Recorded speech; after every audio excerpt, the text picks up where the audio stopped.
Warning. You are entering Open Lines Friday. For today anything goes. Thank you for your cooperation.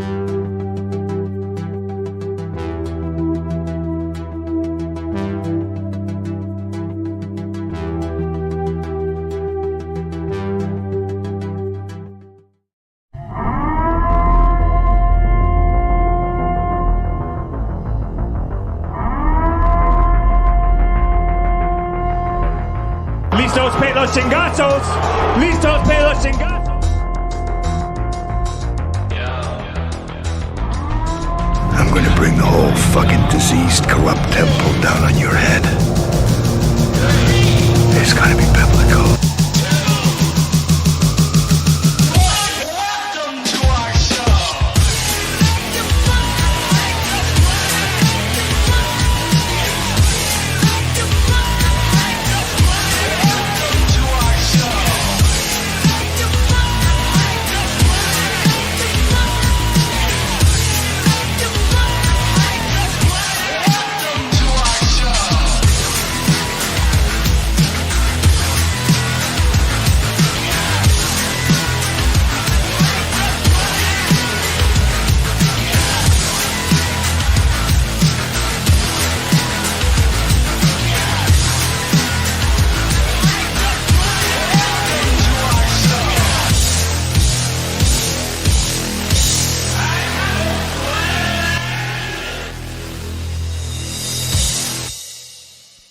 All right, this is King Bucho. Welcome to BDA Boxing, the Boxing Debate Arena.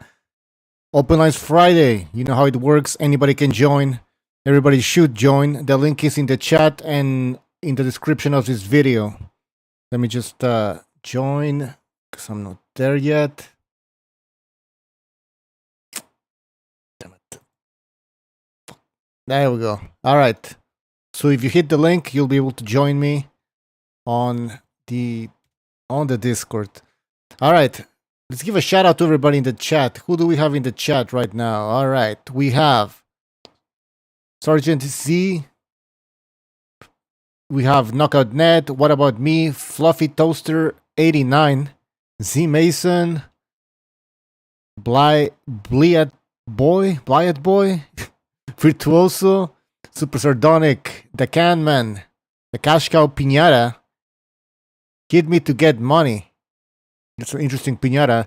Bray, Eric Gomez, Swayer, Maitland, and Rafael Garza. Guys, welcome to the show. All right. So tomorrow, we don't have a Chris Eubank Conor Benn fight, which is unfortunate. But as you guys know, Conor Benn tested positive. So people are telling me the fight is not canceled, it's postponed, but I don't know when it's happening. But definitely canceled for tomorrow. So I did a poll. I created a poll on the BDA community section asking people what they thought about the cancellation of the fight, and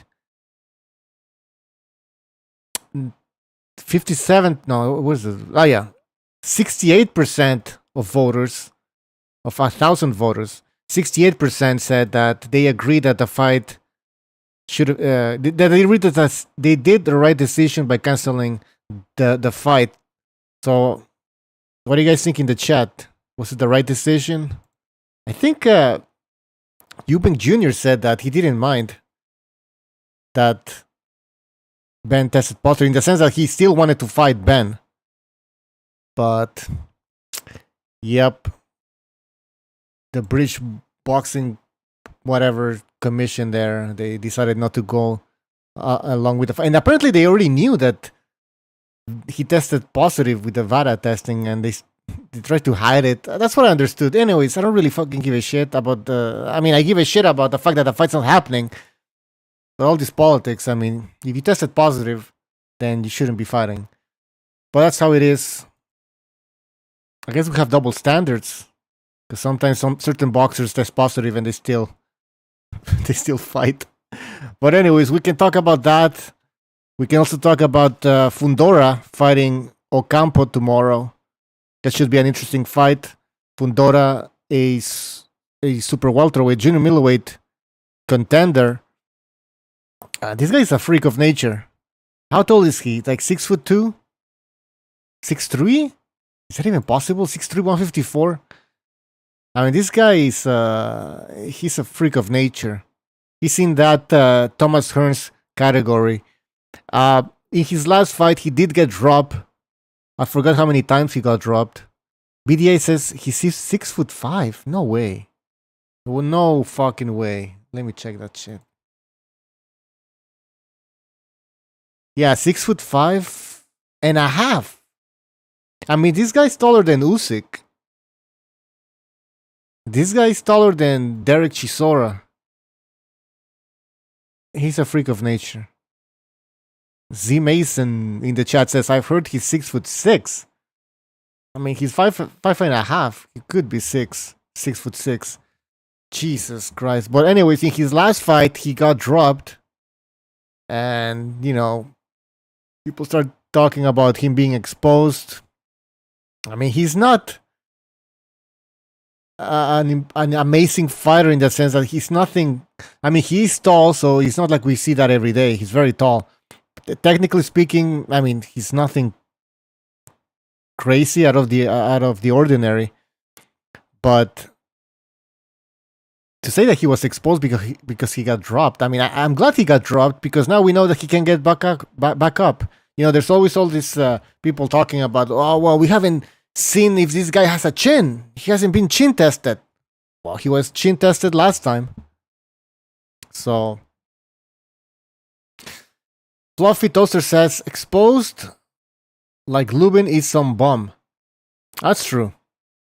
Lubin is a top contender. I mean, he was chin checked. Fundora was chin checked. He passed the test. He has to now fight the best of the division, and I think he's ready for that. Why wait? How old is he? 24? I mean, let's not give this guy the PBC treatment where he finally steps up when he's 28 years old or something like that. True Crimson Scottman says, fight had to be off. Benn could have been up on a murder charge if things went badly for Chris. I mean, yeah, if he would have won, he wouldn't have gotten any credit. And of course, that would have been brought up, right? Like the fact that he tested positive. What if he wouldn't have tested positive? Would he have won the fight? So, the fight couldn't go on. Rocco Balboa says, Lubin KO'd Berlanga. KO'd Berlanga? I don't know. In the amateurs or something? So Passive says, next week is LDBC fight week. Yes, next week we have Deontay Wilder fighting. Devin Haney's fighting Kambosos in a fight that I'm not really interested in. I don't know what you guys think about that. I mean, I haven't even heard anything about that fight. I mean, what can you say? What can Kambosos say? What can he say? That I didn't fight the right fight? Like he has some secret weapon that we haven't seen? No, man, it's that fight's gonna be boring.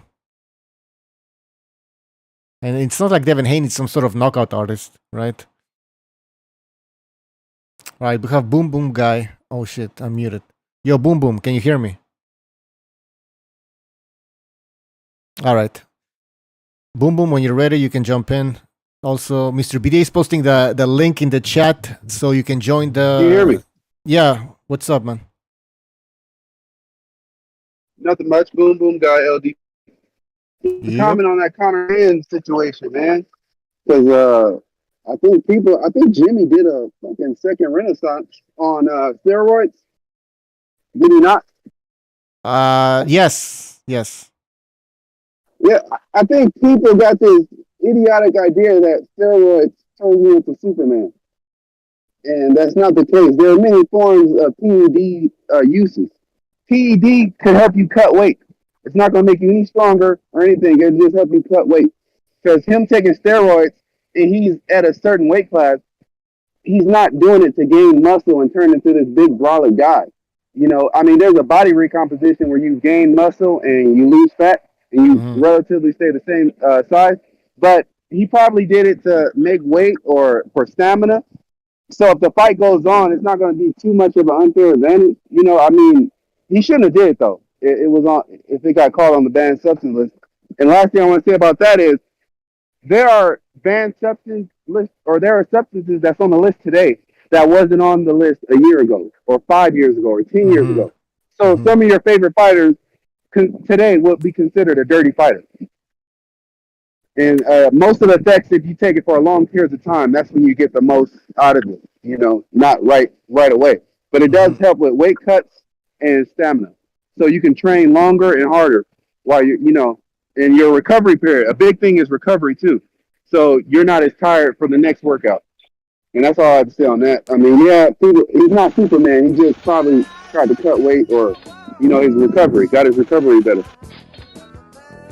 Yeah. And what else? Let me. Oh, go ahead.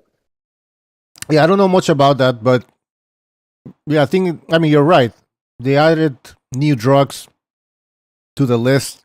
But listen, you should talk to Jimmy about that. Actually, I hope Jimmy jumps on later.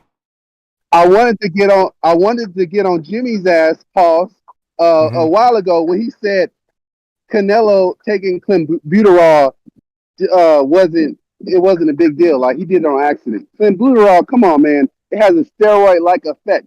So Canelo knew what he was doing if he took clenbuterol. It's a very known drug in the bodybuilding community. And Jimmy tried to pass it off as innocent. I forgot to bring that up to him last time. Well, you should talk to Jimmy. I mean, I can't speak on that. Jimmy's the expert. I mean, he used to take steroids, so he knows all about that shit. But yeah, what do you think about Fundora fighting tomorrow? So Fundora, I don't like the guy. Well, I wouldn't say I don't like the guy, but what he did to Lubin was a crime, man. He battered his face. His face was unrecognizable. I'm glad they stopped the fight. The guy was taking a million uppercuts, and he just looked bad, bro. I like Lubin too. I thought Lubin was going to fight Charlo. You know, I had Charlo winning, but yeah, he beat up my guy Lubin pretty bad. But I like Fundora. He's a freak. I like characters. You know, he's a freak of nature. I think a real fighter puts him on his ass, because when you got that much height, you basically give up. That's not the ideal boxer, to be that tall. You lose a lot of weight and muscle. So a short stature, smaller guy will have more power and be able to put him on his ass. But you got to get inside, because he has long arms. But I like Fundora. I like the freak show. You know, I'm gonna watch it. In the chat, Plutonium, thank you for your contribution. He says rather see two cucarachas slap cheeks for 2 hours than see Devin Nostrils fight. So Plutonium doesn't want to see Devin Haney fight because he believes he's boring. And I mean, I agree. I mean, especially now that he's fighting Kambosos again, he outboxed the guy. There's no point in watching him fight, and then he's boring. So it's like it's a terrible fight. Okay. Yeah, go ahead. Are you interested into seeing Kambosos' response? What he has changed and what he's going to do differently? That's what I'm interested in seeing. And I'm going to see if Devin Haney goes for the knockout, or since he already mastered him last time. I'll give it 3 rounds. If Kambosos doesn't do anything in 3 rounds, like if I don't see like a change in game plan or anything, then that's it. Because I'm not watching 12 rounds of Kambosos getting outboxed. Hey, but you know what? You know what? Hold on. You know what if Devin Haney tries to go for the stoppage? He could. Shakur tried to go for the stoppage in his last fight. So you got these two guys who was considered not to have power, but Shakur just tried to go for the knockout. So I would think Devin Haney already mastered this guy. I think he goes for the knockout if it's the same Kambosos. Because I think we're going to get the same Kambosos. I would respect that. He's going to need 10 years.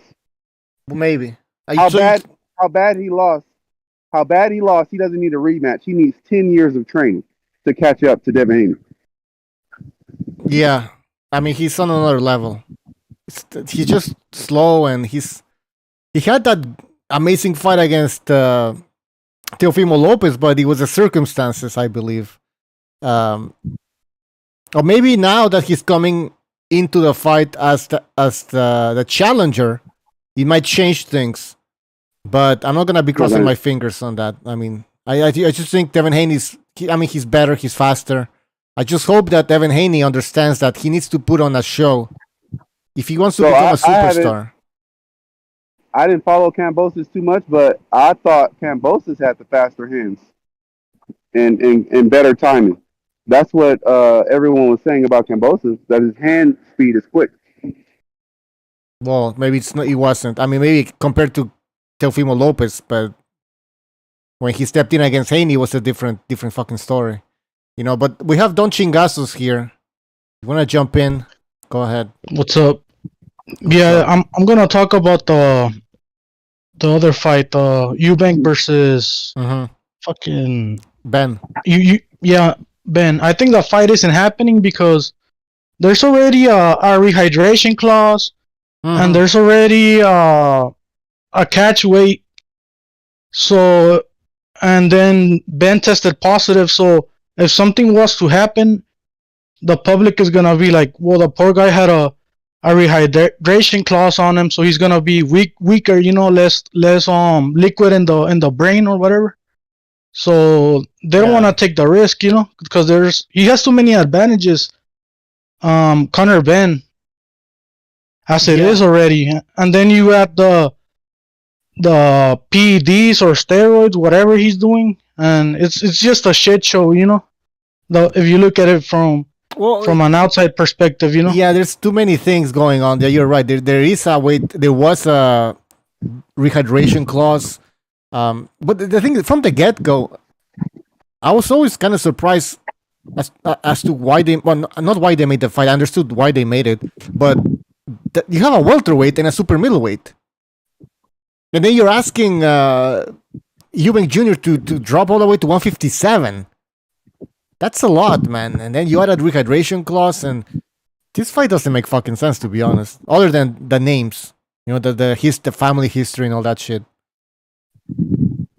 But there's a big weight difference. Usually when the PED information come out, the fight wasn't too big to risk it. Because you remember John Jones versus Daniel Cormier, the PED information didn't come out till after the fight. That fight was too big, I guess, not to make.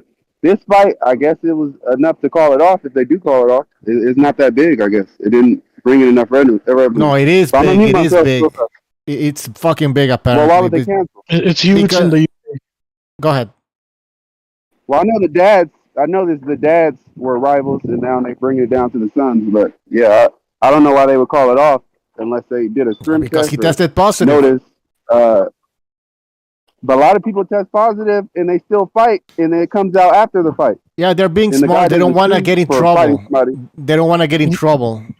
Yeah, I'm aware Valdez tested positive, and they still allowed the show to go on. But on the Valdez fight, there was no rehydration clause, and there was no catch weight. It was just a regular fight. And on this one, there's already a rehydration clause. There's already a catch weight. Yeah. So it's different. It's a whole different scenario, you know. Yeah. So my idea is the other team was told about it, and they refused the fight, because that could have happened too. Because I mean, you give Canelo PEDs against Floyd Mayweather, it doesn't make a difference. Like, he's not beating Floyd Mayweather. Like, PEDs doesn't give you that much of an advantage as you think. It helps you during camp. You know, you might be able to throw a couple more power punches each round because you got more stamina, but it's not going to make you 10 times better than the guy. And most of the guys' body. Yeah, but at the level, every little advantage counts, you know. So it needs to be an even playing field. So, I mean, the PEDs does help these athletes, you know. It's a benefit for them. Robson for the extra pounds he had. So that's usually what happens. But no, I understand PEDs is banned and the fight should be off. But for people to think he's going up against Superman because he took PEDs, that's not the case. But I'm gonna mute myself. I'll come back later. All right. Well, I think I'm not. I don't know if Ben was gonna win the fight because he took something. That's not the point. The point is that the commission over there in the UK, they don't want to look like fucking idiots, right? I mean, a guy tested positive and they don't cancel the fight. I mean, they don't care how big it is. They don't want to be seen as fucking clowns. I'm not gonna bullshit. If Ben was to win, I will start making excuses that, I mean, he was on steroids. He was If Eubank lost. Sorry, if Eubank won. Sorry, if Eubank lost, you say he would have been making excuses. Or yeah, and the fans too, because of the PEDs and the rehydration clause, the catch weight, they're gonna bring it up. You already know they're gonna bring it up. yeah, So it's a bad look, you know. it is a bad look, and it is what it is. They canceled the fight. Well, they postponed the fight, but I haven't heard when they plan on rescheduling it. Did you hear about somebody posted something on Discord here, or this text that says that Usyk is thinking about going back down to cruiserweight? I'm gonna read what he said, and I quote: "I was thinking about returning to cruiserweight and getting a few more of those world belts. You know, being a heavyweight means you have to be really heavy. You must eat a lot. It's not hard to fight with these giants, but it's really hard to eat all the time." So this guy is saying that he's having trouble staying at heavyweight because he has to eat a lot. What do you think about that? I think he's just talking. I think he's gonna stay at heavyweight because, I mean, imagine cutting down to. He did all this progress, all this work, working his physique to be a heavyweight, and to let it all throw to the trash, you know, and go back to cruiserweight. It doesn't make any sense to me. I think he's just talking to stay making headlines. You know, he's taking he's copying Fury, the way Fury's always talking every day, you know, and he's like, well, I want to be on the headlines too.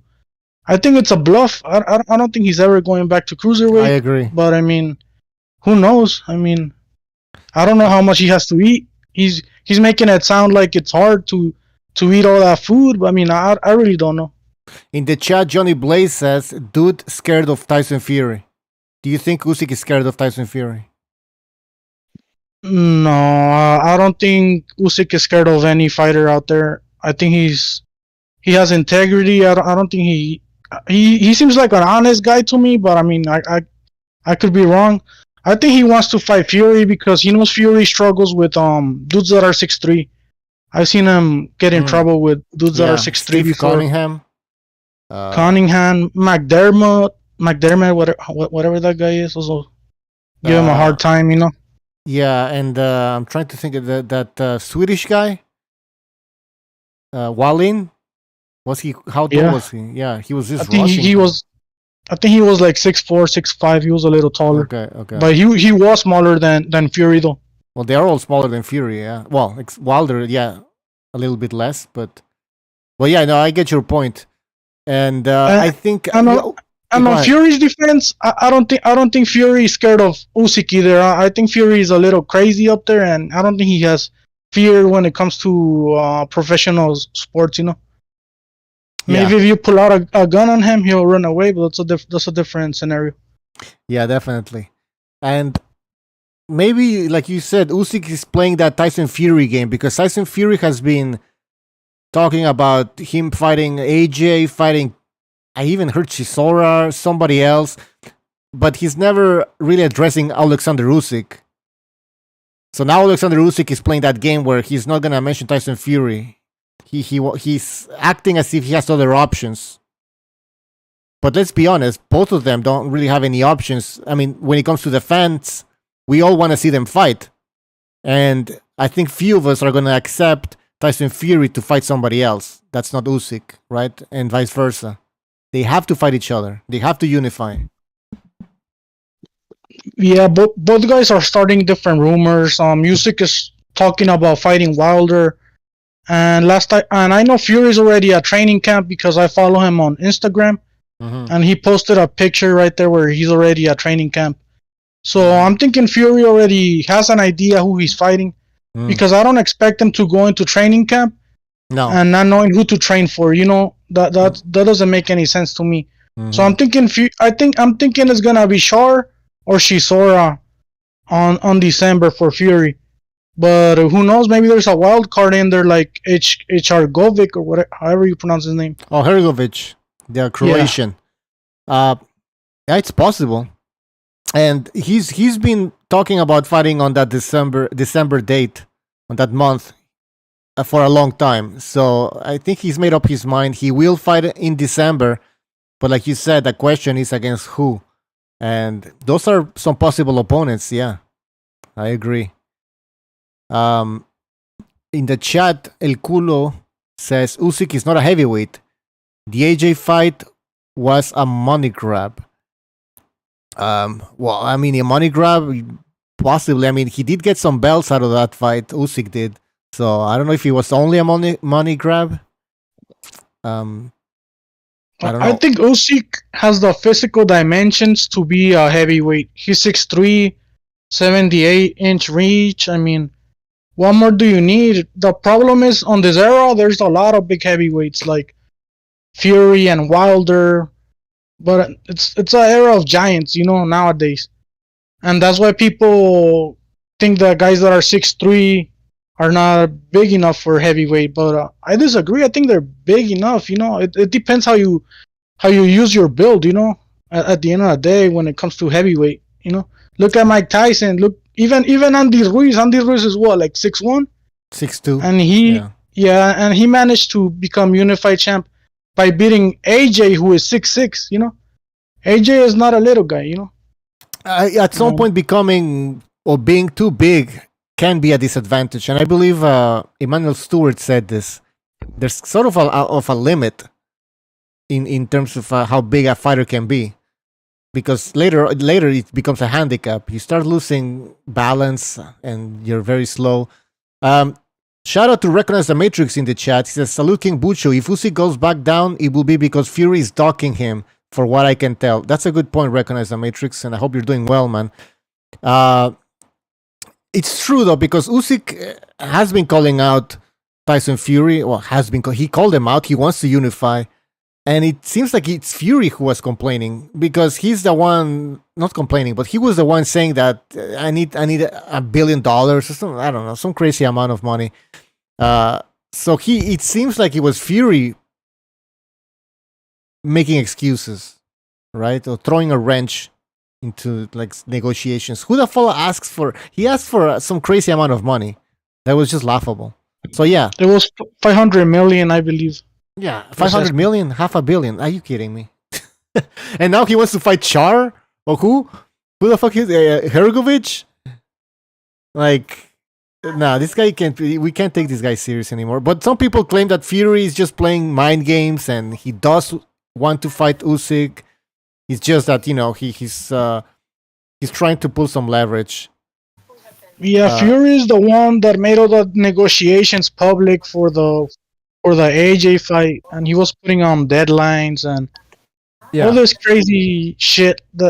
How I see it, you're not even supposed to go public on those negotiations because you're dealing with millions of dollars, you know. And that was his mistake. I think he should have just shut it the fuck up and then tell us who he's fighting next, and that's it, you know. Mm-hmm. Yeah, but I mean, that's Fury. He should do that. You already know how he is, you know? But I mean, I think that's disrespectful to the fans. I mean, you can consider Fury as the lineal heavyweight champion if you want, and if he is, then he should start behaving like one. And you know, if he's gonna stay in the sport, because after the Dylan Whyte fight, he said he was gonna retire. Okay, so now apparently he's not retiring. And if you're not retiring, then you should be in communication with the fans, right? You should be, you know, asking them, who do you guys want me to fight next? Or who's the number one contender? If I'm going to be champion and going to keep boxing, then I have to fight the next guy in line. And that's fucking Usyk. But this guy's running around, you know, saying that he wants to fight a WWE fighter. He wants to fight, not WWE fighter, UFC fighter. He's spending his time with the WWE. I mean, this guy's like not behaving like a champion. But anyways, we have Rare Breed here. Rare Breed, what's up? What's up? Yeah, we're just talking about Tyson Fury. If you want to talk about something else, let us know. By the way, in the chat, hit the link to join the debates here, the discussion. All right. Anyways, we have Soothsayer. What's up, man? All right. Getting his mic ready. But yeah, how I see it, Fury was just trying to start this narrative where he's looking for an AJ fight and the Usyk fight, and it's not happening, you know. And he the reason he's doing it is because he knows the timing. He knows Usyk and AJ just fought on, I believe it was August or recently, right? Like a month and a half ago. Yeah, summer. So, yeah. So he knows they're not gonna be ready for a big fight on December based on the timing on the timeline, you know. Mm-hmm. So it's just a bluff, you know, him wanting to fight thinking the fights are gonna happen. He knows they're not gonna happen. He knows Usyk is not stupid enough to just throw himself out there on December and show up with minor injuries and not being comfortable, you know. And yeah, maybe it's just. Yeah, well, you don't think Usyk could be ready for December? I mean, I'm using his words. He claims he has minor injuries. Oh, yeah. And he needs time to rest and all this shit, you know. So I'm taking his word for it, you know. Mm-hmm. But he could be bullshitting too. You never know. But the thing is, Usyk wants to fight on 2023, on the first quarter of 2023. Mm-hmm. And Fury wants it on December, you know. Yeah, he's obsessed with December. Maybe he really wants another paycheck. All right, well that would make sense then. Yo. Yeah, what's up? What's up, y'all? How close is there anything definitive as far as Andy Ruiz fighting Wilder, or is that still all just bullshit? Well, let's wait and see what happens with Wilder and Hellenius. It's gotta be a wrap for him, right? If I Ruiz don't know, knocks man. the fuck out. If Ruiz knocks him out, it's over, right? If Ruiz knocks who out? Wilder. I mean, I don't know, man. I think it's a 50-50 fight because I'm not convinced. What? Like, hold on, That's Ruiz, bullshit. man, he's looking like shit, man. He should have taken Ortiz out. Why do y'all honest. say that? Why do y'all on this side of the fence? No. Listen. Here's the thing. Just because he's Mexican, if he's Mexican, I agree. I support the guy. But the thing is, I also have to criticize the guy. I'm not gonna support garbage just because it's garbage. When he showed up in that AJ rematch, fat as fuck. Do you think I'm gonna support that shit? I'm gonna let that pass? That's a disgrace to Mexican boxing. That's a disgrace to Mexican boxing. No, you know, it is. It's a disgrace. It's like Chavez. Okay, I'll give you that. Chavez Jr. Did you always support the guy? No, hell no. Hell yeah, that's the same shit. Why not? No, hold on, Bucho. Hold on. Yes. You're saying you don't support shit in basura and all this, bro. Andy Ruiz beat AJ's ass fat. So we're not comparing bullshit like shit. He didn't have a good he wasn't in shape Tacos. or whatever. I think he is, but he's not shit. He was Andy eating Ruiz is tacos, not man. shit. He was eating tacos before the fight, man. Bro. Come on, man. Nah, I don't let that pass, man. I do give people second chances.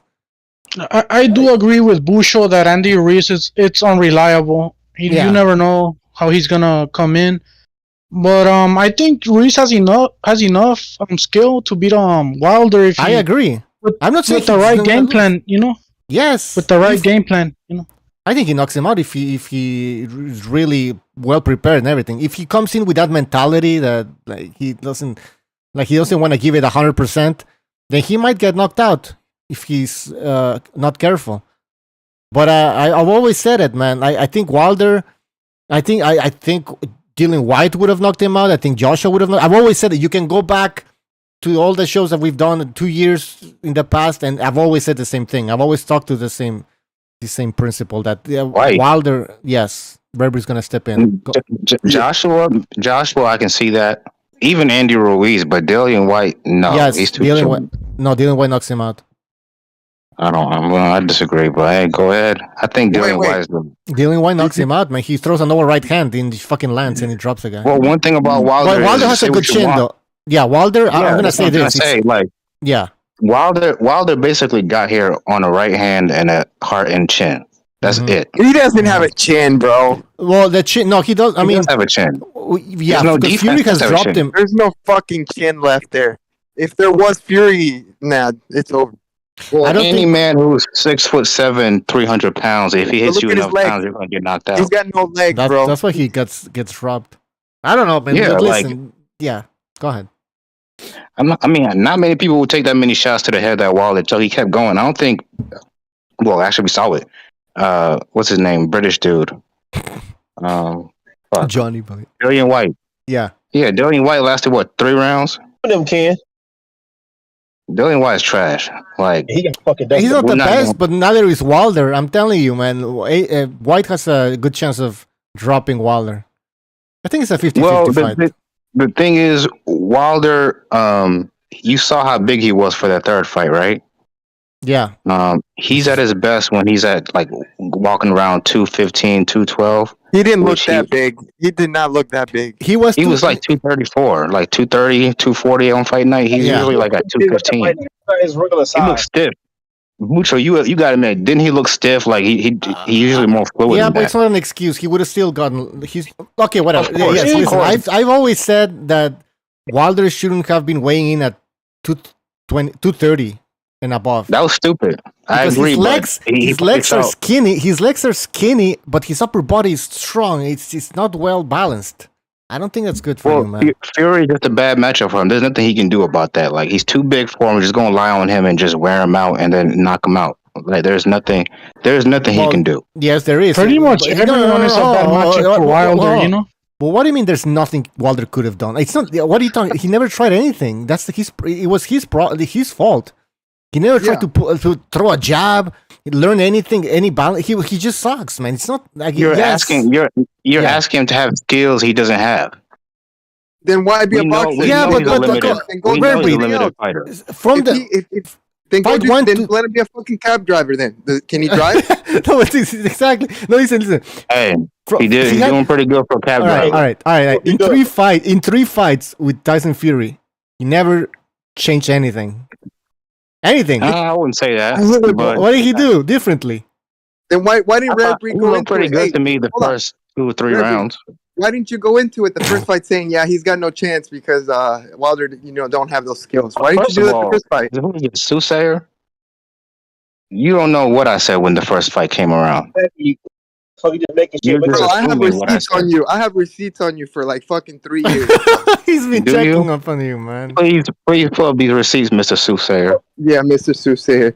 Ring IQ got that ass, bro. You can't show your face around here no more. That ass.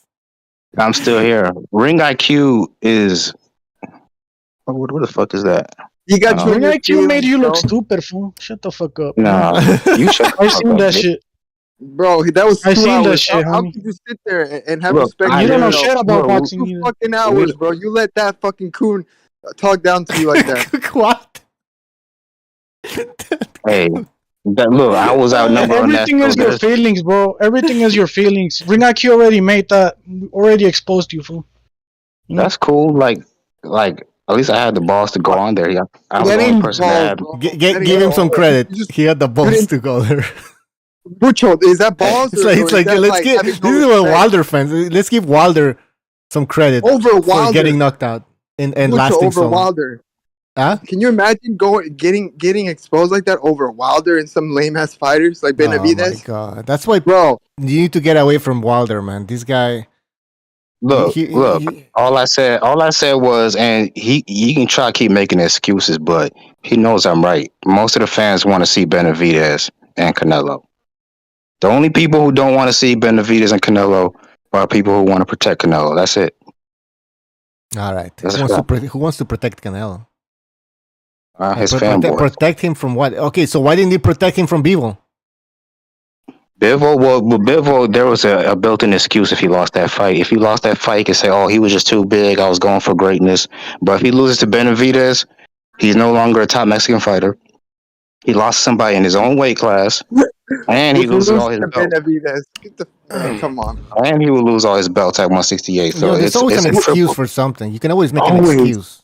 Am I wrong? Will people buy the excuse? No, That's I He also think said I'm not fighting any Mexicans, so I can't imagine what Spence will get if he says I'm not fighting any African Americans. I think Canelo could push Well, I remember when Benavidez Floyd didn't fight and African his Americans. legacy secure. You know, he already did enough. You know. Enough to you. Yeah, to me and to the Hall of Fame because he's a future Hall of Famer. You know. That's cool. There's a lot of motherfuckers in the Hall of Fame. They're not really remembered. Canelo's Hall of Fame. I mean, he's Hall of Fame. Of course. Yeah, of course he's the Hall of Famer, but so is fucking Wilder. Imagine No, he's not. Wilder's not a future Hall of Famer. A lot of people are in the Hall of Fame. I will be surprised they put Paul Malignaggi in the Hall of Fame. No, that All right. Do you think Terrence Crawford is a Hall of Famer? Terrence Crawford. He is a Hall of Famer, but because in why? order for Terrence to like put his legacy like secure, he needs to fight Spence and beat him. But he's already a Hall of Famer without the Spence fight, right? Of course he is, but Why? in order But to why? Why? But look, it's Why? like No, I'm asking a question. Well, why? Like, just because give me some of the things he's undisputed at what was it, 140? 140. Yeah, he's also a champion at 135, so he's a 3-weight champion. Like, how many people have even achieved that? Not many. A lot of boxers. I mean, Adrian Broner, I think, was a 3-weight division champion. Robert Guerrero was a 3-weight division champion. I mean, there's more than that 3-division champ. I mean, I understand. Yes, that's one of the things he accomplished. He's pound for pound number one for a while for a lot of people. Not everybody, but for a lot of people. Best wins. He's knocked out everybody in the newest weight class. I don't think every fight at 147 has been a knockout, right? Are you talking about Canelo? It sounds like Canelo here. Crawford, 3-division champion, undisputed champion at some point. No, undisputed champion at one.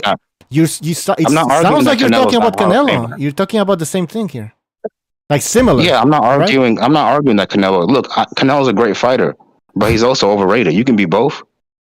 Canelo was also number one pound for pound in a lot of people's lists for a long time, just like you said. What are you trying to argue me with? I'm not saying he's not a great fighter. Well, what's the point of this discussion? Canelo may be overrated. You said you were dismissing Canelo's introduction into the Hall of Fame by saying that anybody can get in. Yeah, Benavidez can be no. What I'm saying, am I lying? The boxing Hall of Fame is not exactly that hard to get in. I agree. They have Gatti there. Exactly. But what I'm saying is that Canelo is an elite boxer. You're because from what I understand, or what I'm getting at here, is that you're not really convinced that Canelo is a good fighter.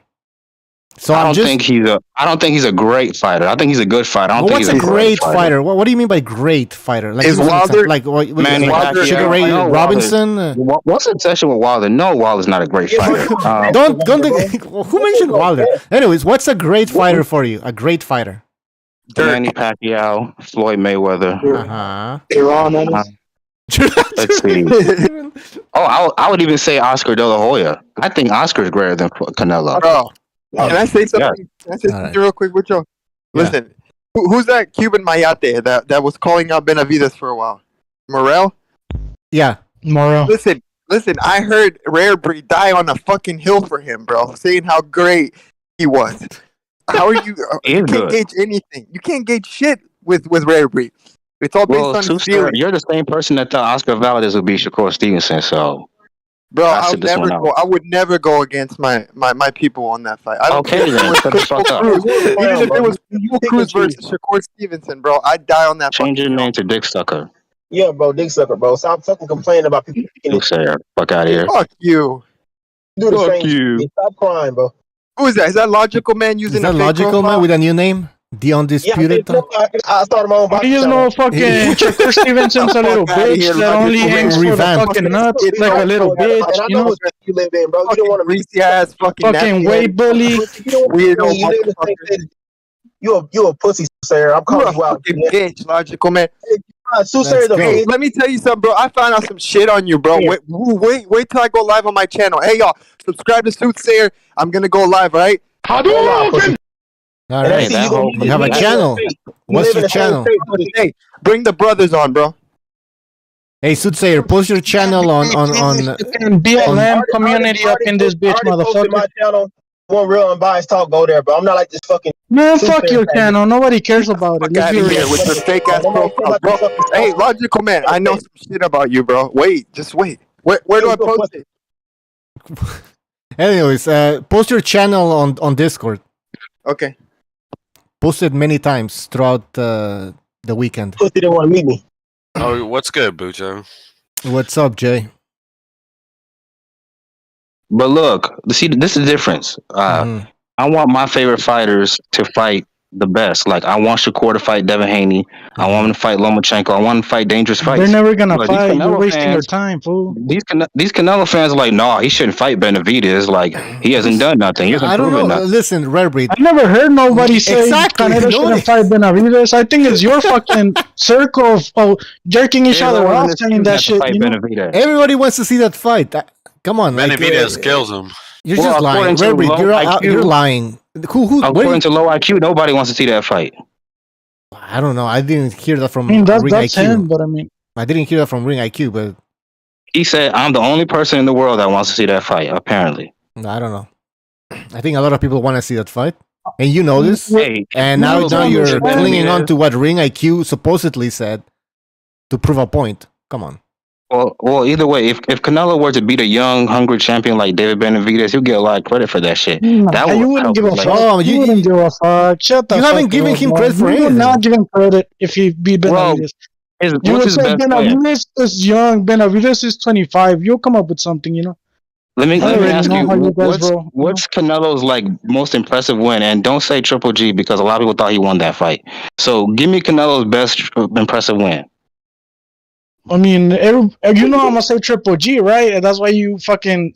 Yeah. Well, I'm saying that no because a Triple lot of G. people will argue Triple G won that fight, right? Including But so what? Okay, what's Sugar Ray Leonard's biggest win? A lot of people are gonna say Hagler. Yeah, but a lot of people are gonna say A lot of people say Hagler, and that was a close fight.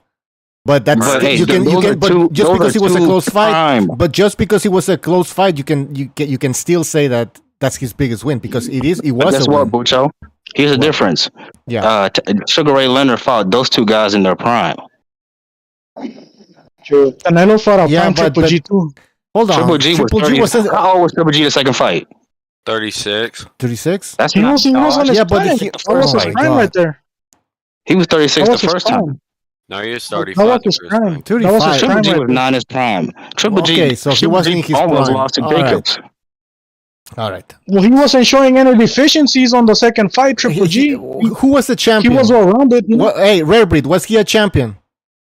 Who? Triple G. Well, either way, even the case, Canelo obviously wasn't that confident because he tried to cheat him. Rare Breed, was he a champion? Yes, he was a champion. Okay, so how can he be washed up and be a champion at the same time? He's still a unified champion. Yeah, unified. He's not just some trinket that he had in some obscure weight division. He was in the middleweight division, jam-packed. He was a unified champion. 3 belts.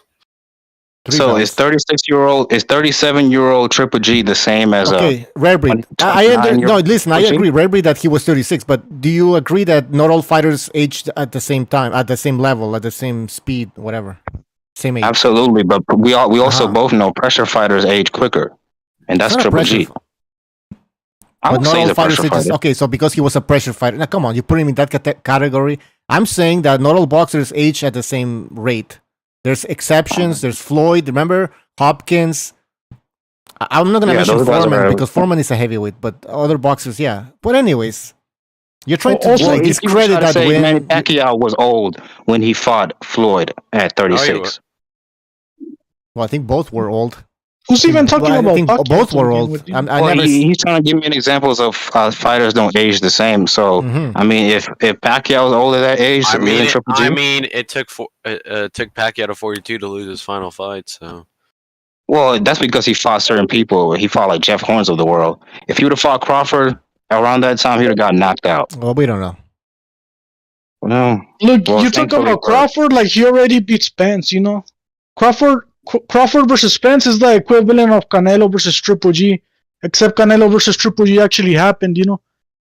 And Crawford versus Spence is never gonna happen because they're both pussies, you know? It's gonna happen because it's either that or they gotta fight Ortiz or Ennis, so they're gonna fight. It's better to lose to a Spencer or Crawford than to get knocked out by a young, hungry champion. Knocked for out. nothing. I mean, knocked out. I mean, see, this is where I see you're a little bit off, man, and crazy. like seriously, all of a sudden, it's not like he also want to fight Benavidez, and then if they fight, he's gonna get knocked out. Come on. Ooh, Canelo, he's gonna. You're saying Canelo's gonna get stopped. I'm saying Canelo's gonna end up fighting Benavidez. So, Canelo. I mean, I'm not talking about Canelo. What are you talking about? I'm saying it's better if you're Spencer Crawford, it's better to lose to each other than to lose to Ennis or Ortiz for nothing. Then why were they trying to get Canelo to fight Spence? Why were they trying to get Canelo to fight Spence at 164? Man, because they don't give a shit if he loses to Crawford. Yeah, that was a fantasy fight. That wasn't going to happen. Also, people thought that was going to make a lot of money because it had been in Dallas, Texas, where Spence is from. And there's a huge Mexican fan plus Spence fans. You put that together, that's a lot of money. That's why. I'm just saying, PBC don't care if Spence loses to Canelo, but they only care if Spence loses to Crawford, you know? For whatever fucking reason. Spence would have cared either because that's a huge payday. At the end of the day, that's what these guys fight for. Hey guys, can I chime in on the Golovkin and his prime argument real quick? Yeah. Go ahead. Yeah, so Golovkin was clearly well past his prime by the time of the Alvarez rematch. And based on what? Question, all right. Which rematch? Oh, let him finish. So the second one. So all right. So then let's ask the question: What did Golovkin do after the second fight with Golovkin? Who did he beat? Unified the title. What did he? But see, okay, you can unify the title knocking over tomato cans. Did he fight like nothing really impressive about knocking over tomato cans. So the question is. Yeah, but everyone's a tomato can to you. What's the question? Okay, so all right. So the question is, what did Golovkin do after the second Alvarez fight? Who did he beat? Steve Rolls, Derevianchenko, fucking Murata. Yeah, he lost that fight to Derevianchenko. Well, no, he didn't lose. That's fine. I swear he did. It was a close fight. I mean, he lost the fight. I don't know if he lost. It was a close fight. I mean, on paper, Golovkin I think Triple G did enough to win that one. But on paper, I mean, it was a close fight. Derevianchenko's face looked like he got busted up. He was fucked up, man. His face was all Triple G's a good fighter, but I've never seen anybody hurt Triple G before until Derevianchenko. A body shot. I mean, nobody's invincible. This is the thing, Rare Breed. You believe that there's some boxers that are invincible because you look at Floyd Mayweather. He never lost. Oh, let's look at Andre Ward. But those guys were cherry picking. They fought in the Andre Ward is fucking like so. There's nobody. Let me tell you, Rare Breed. Nobody's invincible. All right, just understand. Of course not. Okay, so he got hurt. So what? Like, what do you mean? So what? I'm just saying, like, I've never seen anybody do it to Triple G before, so that was very impressive by Derevianchenko. Okay, a body shot is very impressive. All right, it is, especially you heard a guy like Triple G. Well, all right. So was that guy? Yeah, but that's not enough to win, though. You need more to win a fight. Well, he did more than that. Yeah, exactly. It's a body shot. Like, come on. So again, the question is, was Golovkin in his prime? Right now, no. So what has he done? So what did he do after the second Alvarez fight? He had a close fight with Derevianchenko, a fight a lot of people thought he lost. Derevianchenko at the time was 13-1. So a 13-1 guy, right? You go the distance with the guy, and he arguably wins the fight. And this is the guy you're gonna argue that Golovkin was in his prime. I don't think so. He wasn't. Let me explain something real fast. Oscar De La Hoya explained why he fell out with Canelo. They asked him, is he going to fight Benavidez? He said no, because he's too young and talented. He wanted Canelo, when he was with him, to fight the younger and talented opposition, become the best Mexican heavyweight, or the best Mexican fighter of all time, but he refused, and that's why he pushed away from Oscar De La Hoya. Yeah, are you going to believe everything De La Hoya says? Yeah. Well, is that what you're saying? You're gonna, all right, but you go ahead and believe what De La Hoya says, who obviously has something against Canelo. That's a good source. De La Hoya actually fought the best in their prime. You can't argue against that. I mean, no, but we're talking about cokehead. We're talking about cokehead promoter De La Hoya that hates Canelo at this point. I don't know if it's true. I don't know if it's true. I don't know if it's a lie. I don't know. You know. Wait, De La Hoya is a sixth world champion, right? Sixth weight division. Yeah, if you want to count the WBO. that he won. Yeah, at but we're 130. talking about the Well, promoter, yeah, not we the fighter. You know. So tell me again how Canelo's greater than him. He's not though, in my opinion. Well, you're just counting divisions. Greater Probably than not. I who, mean, Oscar? I actually, I have the lawyer. I think he's an underrated boxer, to be honest. He is. Because I The think only he reason beat why they Trinidad. say Canelo is better is because social media. Social media, and he's the guy right now. Casuals. Look He's at the guy De La right Hoya's resume. Like it's Same like you weight. argue against. Yeah, I know his career. And that's he not put up what- he fought prime Floyd Mayweather and did way better than Canelo did. You can say Canelo was young, but hey, it is what it is. And the lawyer was 36. Nobody's saying De La Hoya sucks though. We're just Yeah, saying well, that exactly. he bullshits What are we too much as talking a about? promoter. You know. Yeah, he Exactly. bullshits just like Eddie Yeah, as a Hearn promoter, does, too. De La Hoya ain't shit, but as a fighter, can't say nothing. Yeah, we're talking about something else now. Plutonium in the chat says Rare Breed slips De La Hoya's fishnets with his mouth. All right. Canelo fanboys are funny. We were talking Can't about say nothing Canelo about this and one. Golovkin. Was he or wasn't he in his prime? Well, at 36, you can't really say that you're in your prime. But what I disagree He is wasn't when people washed up. say that they want to make it out to be as if he was washed up. He No, wasn't. no, he wasn't You know, washed. he wasn't washed This up. Canelo, this Triple G that just recently fought, that nigga was washed. But 36-year-old Triple G, no. Well, 35, Triple G whatever. Triple G didn't even look vulnerable until the fucking Murata fight. So Yeah, I thought Murata did more Yeah. damage to Triple G than Canelo did. Yeah, That's what maybe. and Triple Don't- G still got Murata out of there. Yeah. Yes, he did. Tony But Boswell. that prime Triple G Golovkin looked would have plenty destroyed vulnerable. Murata. Golovkin Agreed. looked plenty vulnerable in the Deverenchenko fight. As well, yeah, he did. To the body, he was hurting to the body. Yes, he was. I want to give a shout out to Tony Boswell in the chat. Tony, he says, most respect BDA boxing, and the chat stopped in to show support. Hit the like button. Salute. That's right, people. Please hit the like button. Do you think the injury to Canelo is legit, or is he just saying that because he couldn't knock out Triple G? Nah, he's saying that because Impossible. he could have knocked him out. Yeah, because I if you think it's couldn't hold legit it- because he brought in a doctor to explain it and everything. You know. Because usually it's hard to hide those type of injuries. Like you're not going to punch as hard. Like it'll be noticeable, wouldn't it? Yeah. Yeah, but Like, Canelo which didn't give a hand fuck, was dog. it? Which That's the hand was thing. it? You think Canelo's a little bitch, but he's not. He's actually going out there with No, I'm minor not saying- injuries and no, fighting. all You these know? guys are tough. All No, these but guys which are tough, hand but was it?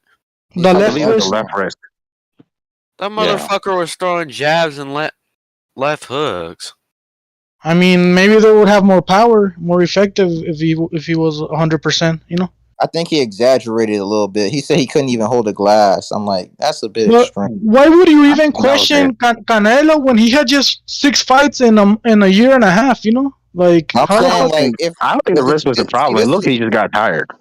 how are you not gonna burn yourself out fighting that much? You know, that's what I don't understand. You guys, I'm where just you guys saying, are I'm coming I can from? answer You that know. question. I can I'm answer just- that question. When you are the most protected fighter in boxing, and when you're fighting soft opposition, that's how you not get burnt out. And look, listen, fighting 6 times in a year and a half, let's not pretend as if that somehow. I don't see nobody else doing it. That's true, but we don't see anyone else today doing it. But It's fighters in the today. past used to fight 6 times in a month. Okay, so fighting 6 times in a year and a half. Yeah, I mean, okay, so by modern standards, it's a busy schedule, but yes. Alvarez's opposition lately has been rather soft. Real talk. Like Well, who should be be balls off? Duval's Okay, not soft. who should he Not fight? soft. Benavidez? Who else? Charlo. John Ryder. That's who he's No, gonna fight. no. Charlo He's and gonna John fight. Ryder. That is who he's gonna Charlo fight. and John I- Ryder. Those guys are Wait, nothing hold on. special, though. You know. Weren't people complaining about the John Ryder fight? I'm not. I thought Seriously, It's a John Ryder- man, mandatory. like- It's a mandatory. but How I'm did just this man saying become who's a gonna mandatory? fight. I mean, seriously, who's John Ryder? Who has he fought? You know, that's what people are going to be bringing up. You know, that's what Smith. I know. Some people say he should have won that fight, but this is what people are going to bring up, right? Yeah, Like, there's always going to be people complaining about something, man. John Ryder. Well, He come on. never You fought don't want anybody. to fight John Ryder. Let's be real. And Okay, so people say Charlo, Callum Smith's a bum. Charlo, Callum John Smith's over Ryder. there beating everybody at 175. You know. he's not beating everybody yet. He's just Hello. he's beating guys that are unknown. I Another look second at- best win of his whole career. He's beating everybody at I have a 175 by question. KO. No, I he's have a not. question Oh, he's not anybody. And by the way, why even talk about Charlo? This guy's not even a 168 pounder. Yeah, that's why I'm saying. That's why I want the Benavidez fight. I'm like, why would I want Benavidez to fight Charlo? He's still at 160, and so is Demetrius Andre until he fights. That's why I want the Benavidez fight. Andre don't have a belt though. The thing is, we all want to see Benavidez fight. We all want to see Benavidez fight, but there's another group of people saying that Charlo deserves the fight, and there's another group of people saying that Andrade deserves the fight. Like I Well, said, I would be okay with either three of them. I wouldn't complain about either one of them. Me too. So but I have a question for the resident Canelo Alvarez supporters. Can one of you please explain the Avni Yildirim fight, please? I can if you want me to. Bring Jimmy. I'm listening. Fine, partner.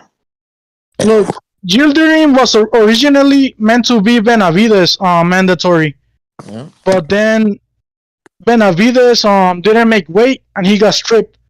Right. So then he became Canelo's mandatory. Exactly.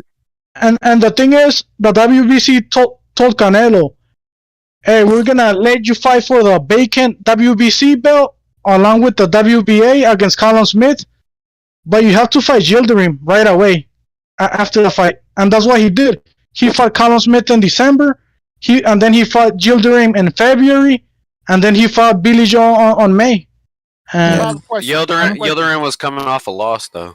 Yeah, so how is Yildirim the mandatory when he was coming off of a loss? Well, they thought he beat Darrell, so it was controversy because of I think it was a headbutt that stopped the fight too soon, and he was coming on. I want y'all to look in the chat right now, and that's proof that Canelo ordered this. He wanted this fight. That's his old sparring partner, and he asked the WC to have that fight. WBC, Canelo Alvarez wasn't ordered to fight Yildirim. He requested it.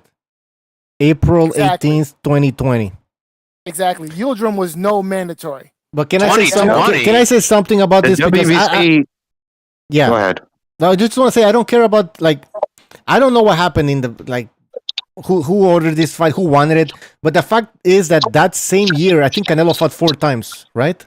Or how many times? Yeah, but isn't that suspicious that his old sparring partner just somehow got became mandatory and he hadn't really maybe done it's nothing? fish. You know what? It could be. You know, it's his friend. He gives him a payday, whatever. But the thing is, he fought multiple times in a span of a year. So I can let it pass. You know, if he only fought twice and one of those 2 fights was Yildirim, then I might have a problem with it. Exactly. I agree with that as well. You know, it was 3 fights. If you fight like a monster, I let it pass. You have 2 easy fights. I'm okay with that. But yeah, exactly. Johnny, you need to mute your mic, man. There's background noise. Oh, I'm mute. Yildirim was a mandatory before Canelo got the belt, actually, because of the Darrell fight. Yeah. Shit. Hold on. Yo, Johnny, you need to mute your mic, man. Oh, it's What you say? Oh, I see you're playing poker, man. Are you gonna get into a fight again? Oh. All right. I'm gonna try to show people what you're doing. Anyways, I'm gonna mute your mic, man. All right, go ahead, PSK or whoever was speaking. Sorry to cut you off. No, I was just saying that wasn't Yildirim the mandatory before Canelo won the WBC belt? Pretty sure he was. Not sure. Yeah, I actually brought it up earlier. Yeah, you know, it's because of the Darrell fight. All these lazy fans who just don't actually watch boxing, just bring up this stupid strawman argument. It's so dumb. He was already the mandatory, and that's why Canelo agreed to fight him after beating Smith, because Yildirim stepped aside. I mean, it's not exactly rocket science. Well, we have Jimmy here. Jimmy's gonna explain this again for the 50th time. Jimmy. Anyways, Jimmy, jump in when you can. He's server muted. Oh shit. Fuck. Sorry, Jimmy. I muted you by mistake. I was trying to mute Johnny. Jimmy. Okay, brother. I was wondering what was going on. Hello. Yeah, my fault. I muted you by mistake. I was trying to mute Johnny. All right, Jimmy. I didn't know what was going on. Yeah, I was hitting the fucking thing and wouldn't unmute him. Like, Jimmy, Okay, I know you guys talking about Yildirim. Do you want to talk about it again? Last time, Jimmy. Please explain it to everybody. Right. Yildirim was Benavidez mandatory. He was scheduled to be mandatory. Benavidez' next opponent. Benavidez lost his strap on the scale. So when Canelo fought and won, he had 90 days to ink the deal with Yildirim or give up the WBC belt, to which is a mismatch without a doubt. Even Suleiman said it was a mismatch after the fight, saying that didn't have good optics, it didn't look good. He really shouldn't have been. Obviously we have to relook at ourselves because they knew it didn't look good. But this was not on Canelo. He did not want to have to fight. Remember, he was going to fight that year 3 times. He only fought a 4th time because it was Yildirim. He knew it wasn't going to be. He was just going to go out there and knock the dude out. At least he was that confident. So for anybody to put it. Yes. Before we finish, can everybody look at the chat one more time? Suleiman literally said Canelo requested it, and I have proof. That's not, dude. I don't care. I don't care what. That's his video, word. Unless they're making it up. No, I don't. All right, no. Is it? You have a video of Suleiman saying that, or do you have somebody just writing it down? It's quoted right there on that tweet. I don't care if it's quoted in a tweet, dude. Some maniac could have said that. Suleiman, he was his That's an official Twitter page. He never. So wait. So can you prove to us? Do you have any documentation to support your argument that Yildirim was the mandatory and that Alvarez had to fight him? That was. I have screenshots if you want me to get them. Yeah, and go on the Discord and look at them. Yeah, all right. I have the article right here because I was talking, because I don't need because I was following the sport as intensely as I do now. And Yildirim was Benavidez' mandatory. The only reason why Benavidez didn't fight him is because he lost his belt on the scale. So then he was told by Suleiman he had 90 days to ink the fight. He did not search out Yildirim. That is fucking an absolute pile of horse shit. End of story. The rest of it, I don't give a fuck what Michael Benn. Jimmy, unless Suleiman is lying, that's exactly what he said. You can back your story. Yeah, Jimmy, let me add to that. Does anyone actually remember the Yildirim versus Durrell fight? How that ended? It was a cut. Yeah, and what was the So why did Yildirim lose on technical decision? It was controversial. That's why Yildirim very had the controversial. Yes, and then the reason why they didn't make the fight, and here's what it was. They offered, Yildirim took the number 1 position after that. Instead of pushing for a rematch after that cut, Durrell went to fight Plant. And I don't know if they paid Yildirim step-aside money, but they promised him. He fought Benavidez. Okay, well, yeah, he fought Benavidez. So he was said he was the absolute mandatory to the next person who had the belt. Whoever received the WBC belt, whether it was Canelo or anybody, Yildirim would have to be in the mix, have to be the guy to fight. So that's how it went down. So when he fought, I believe it was the Brit Smith. Was it Smith? Counter Smith. When he fought him, and he won the WBC belt right away. He had 90 days from the time he won the belt to ink a deal with Yildirim, and he did. He fought him, and it doesn't matter because he went on and fought 2 more times that year. He fought 4 times in 1 calendar year, which was his intentions were to fight 3.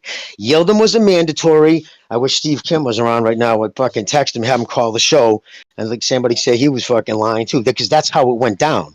I don't care what Michael Benson tweeted, or you said that was a Michael Benson tweet. He said that Canelo asked for Yildirim, that he wasn't a mandatory. Is that the position somebody on here has taken? The tweet was quoting Suleiman, saying that Canelo requested us for him to have Yildirim as the mandatory. No, that's an absolute crock of shit. You are wrong. What Canelo requested was that the WBC requested his sparring was partner part to be of the the Conor mandatory. Smith fight. No, it wasn't Rare Breed. For the love of God, dude. No, it wasn't. He was the mandatory before Canelo won the belt. Yeah, Did you just not hear what I said?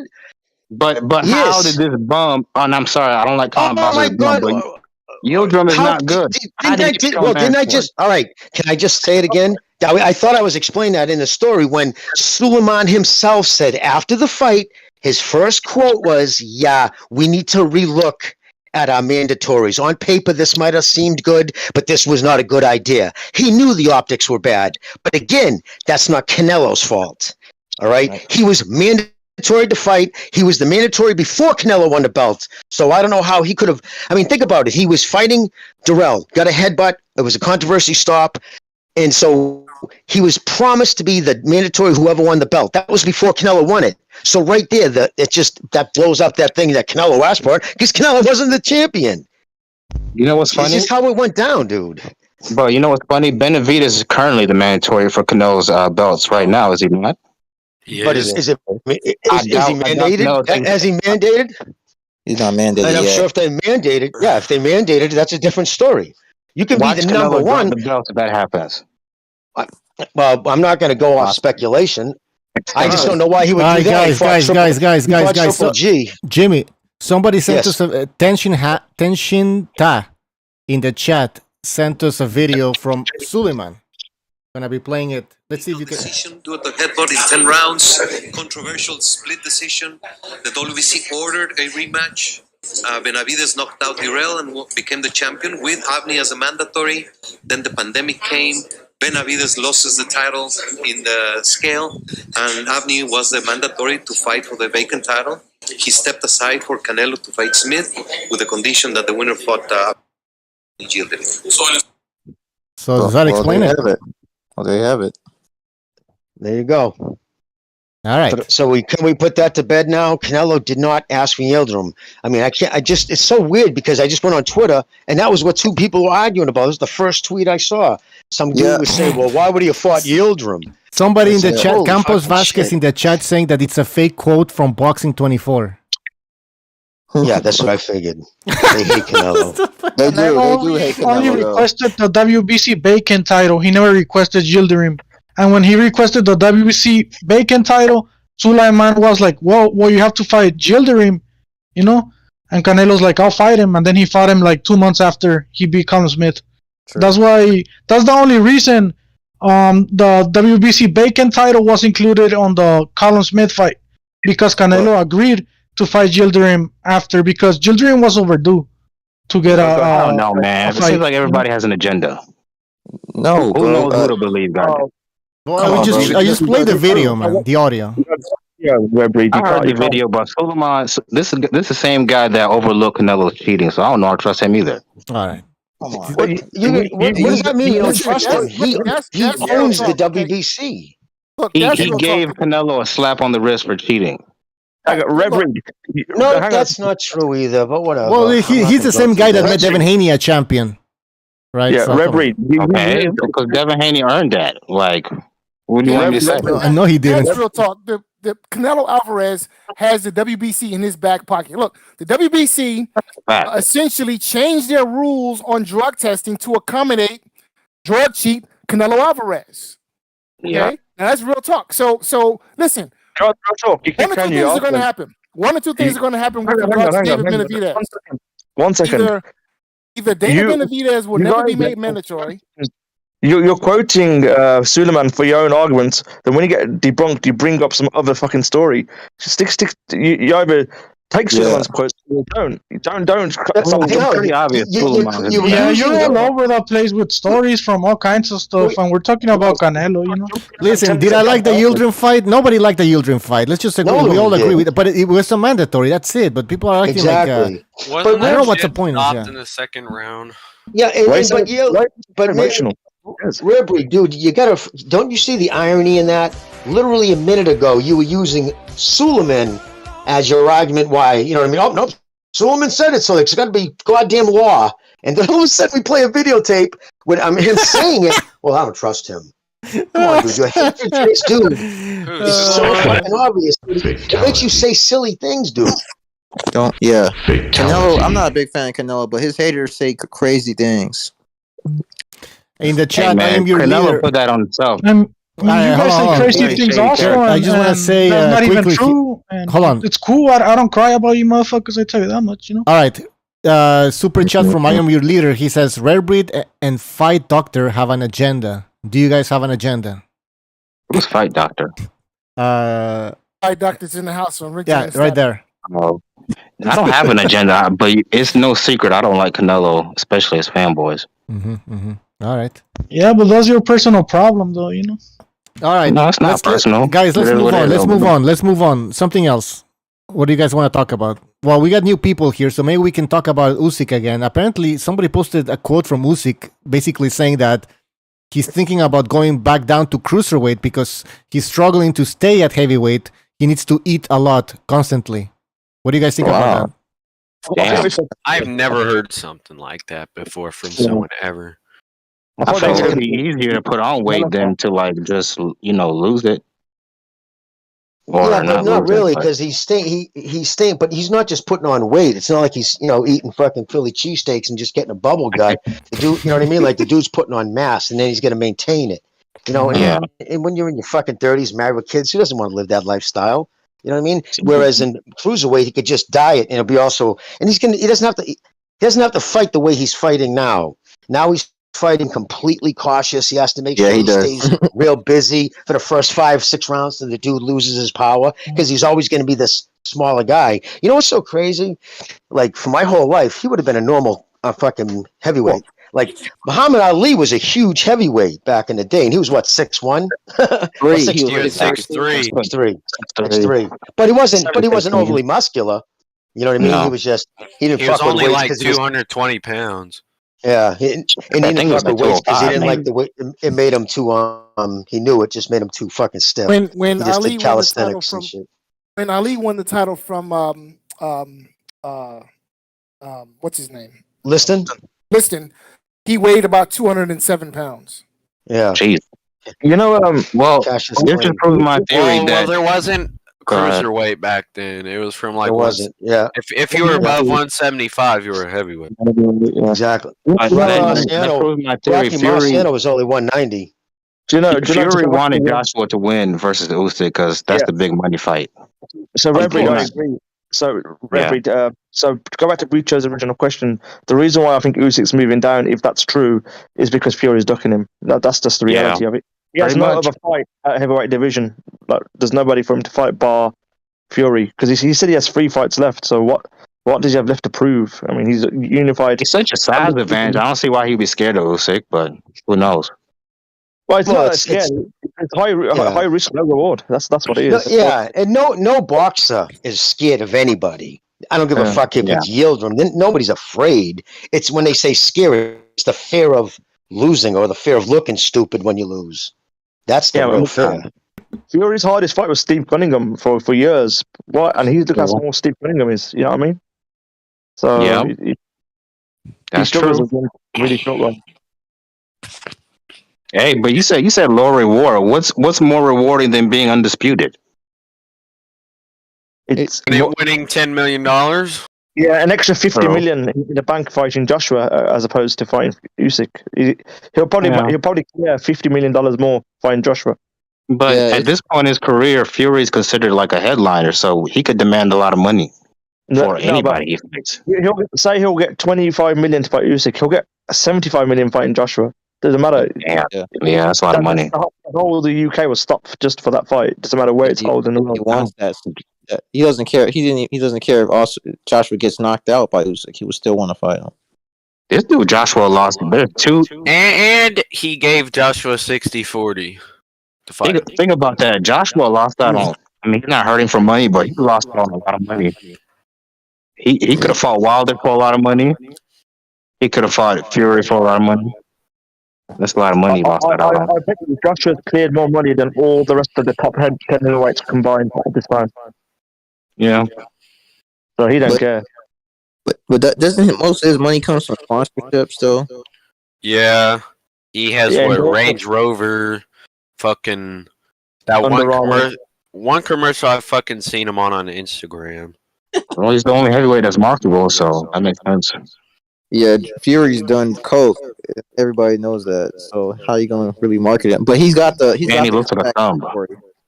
comeback story, so that's what makes him appealing. I think Fury does well with WWE. Actually, I think he made good money in that whole thing because. But nobody wants to see that shit. Okay. And plus,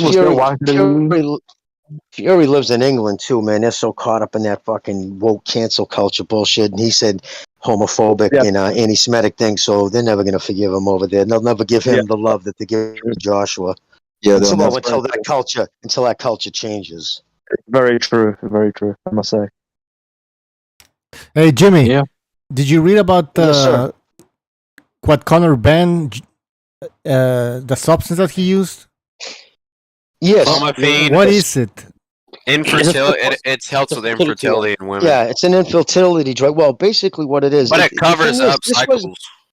Yeah, and it wasn't like he was even hiding what he was doing. For Christ's sakes, they had a picture of him with Dr. Usyk, or whatever his name is, a fertility doctor, a testosterone replacement doctor.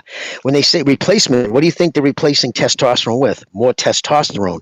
He wasn't even hiding it. So I thought everybody knew because somebody said that a while ago. My thing is this. I don't give a fuck. I don't really care because they're all doing it. It's just, why do you think fucking what's his name was so quick to ready to fight him still? I'll still fight him. Better he got caught than me. You know what I mean? You don't give a fuck because he was on something probably too. I have no proof of that, but you know what I mean, dude? It takes a special type of person to fucking want to go in there and, you know, risk getting your fucking brains punched out of your skull. And you know you could take some pills to fucking help an advantage. You know, very few people don't not take that advantage. Isn't it suspicious that this dude struggled with some French like journeyman, and then all of a sudden he's knocking people out like in 1 or 2 rounds? But what's his name? Van Heerden, who fought Spence and Jaron Ennis, says that this guy actually hit harder than both of them. And now, I did notice that. I did notice a spike in his strength. I remember noticing that.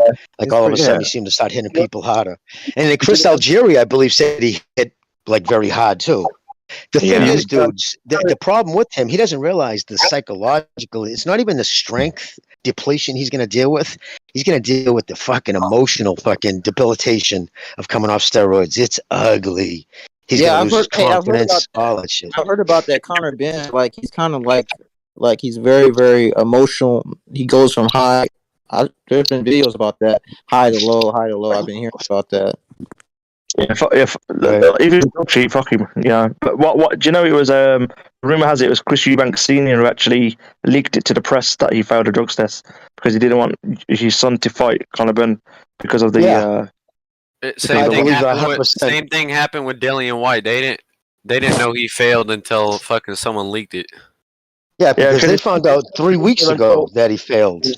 Because it's confidential until there's a hearing. So it's a stupid rule. I think UCAD have, or BOC, whatever it is. I mean, that's ridiculous. And if I was Conor Benn, he needs to run from that fight. Never mention that. He's gonna get banned for 4 years. Yeah, he's looking to be banned for 4 years now. They're having no. Feed him to Virgil Ortiz or Boots Ennis. That's his punishment. They can feed him the Virgil because it's the zone. The problem is none of the United States sanctioning bodies are going to cross the UCAD, or I mean the United Kingdom Boxing Association. They won't cross them because once they start doing that, then they lose their power. If each other's sanctioned bodies don't hold it, the punishment up, then these punishments don't become heavy because everybody would just run to a different promotion or a different, sanctioning body. So if one does suspend him for 4, he's going to be gone for 4. But I'm sure they'll kick it down to half that. He'll appeal it. They won't give him a complete scot-free. But what they almost always do is they'll cut it in half. So he might have to spend 2 years. But you know what? Listen, I didn't like that fight to begin with. I didn't. Yeah, it was interested in it. Yeah, Jimmy, didn't Jack Johnson run away from America, and that's why he went running to fight in France, because at least in France he could fight, or was that more the racial thing? Well, there was a lot of money involved too. And I got to be honest, Jack Johnson never ran about race, dude. Dude, never. I'll be honest, man. He never. Johnson he was ran never like race. That. No, but he never ran away from it. Like, no. Yeah. He never ran away from it. He was a proud black man. He dated white women. He smoked cigars. He got extensive suits. Oh no. He might have got sick of it, but he never shied away from it. And that's the reason why, like, a lot of people say, how could someone in 1908 act that way when a white woman under his arm? Because he was so in your face about it. big fur coats. He drove one of the most expensive cars in the country at the time. Like people don't understand. At the time, he was a fucking rock star. Even white people, everybody liked him because he was a great champion. So yeah, so he was a proud man. He spent all his money. I mean, seriously, even to this day, if you look at his suits he wore, fucking crazy dresser, dude. He had bad suits. And so, did he go to France to get away from? I don't know. I'm not that in depth on his history. What I know of him, though, I know that he was never afraid about that bullshit. So he made white good for men him on hate that. him. He made white men hate him. He paraded around with white women, and he was a black guy knocking out white heavyweights. So he used that effect to Oh, he was knocking out black heavyweights too. He was knocking out everybody. Well, he put a target. He put a target on black people because of that shit. Yeah, he did. When he would win a fight, people would take out their frustration on like random black people on the streets. Oh, and that's why the club with a white woman. And that's why Joe Louis. And that's why Joe Louis had to be a lot more tamer when he became champion next. Joe Louis was considered a white man. Joe Louis was considered a white man. Not really. He was just more friendly, like I guess. Joe Louis was a total gentleman. Yeah, squeaky clean. Everybody man was a total gentleman. A very religious man, family man. Kind of slow, but nice man. But I mean, what? He even worked at the end of his life. He had to work as a doorman because he got so taken advantage of by friends, family, and people just took advantage of his wealth. It's kind of sad, actually. Let me say this about the advantages, though. Like, people are criticizing Conor Benn, but everyone's doing it. Like Jimmy said, there's blood replacement where you're draining your blood and you'll filter new blood in, and that gives you an advantage. It gives you more. I don't know exactly what it does. Blood doping. What you do is Jimmy. What you do is you freeze your blood. So what you do is you drain your blood out every day. You take out a pint or whatever you can take out without fucking fainting, and then you put it in the freezer, and you freeze that shit like a popsicle. And then you, as it defrosts, right after it defrosts, what you do is just pump it back in your body. As it freezes, your red blood cells get huge, and that's what carries oxygen. So blood doping is extremely, extremely effective for a boxer. You know what I mean? So everyone does things for advantages. Like another guy on the Boxing Voice, he said they'll put the padding and then they'll tape it and then they'll put more padding and tape on top of it. It's called stacking. Stacking your tape. Have you heard of that one?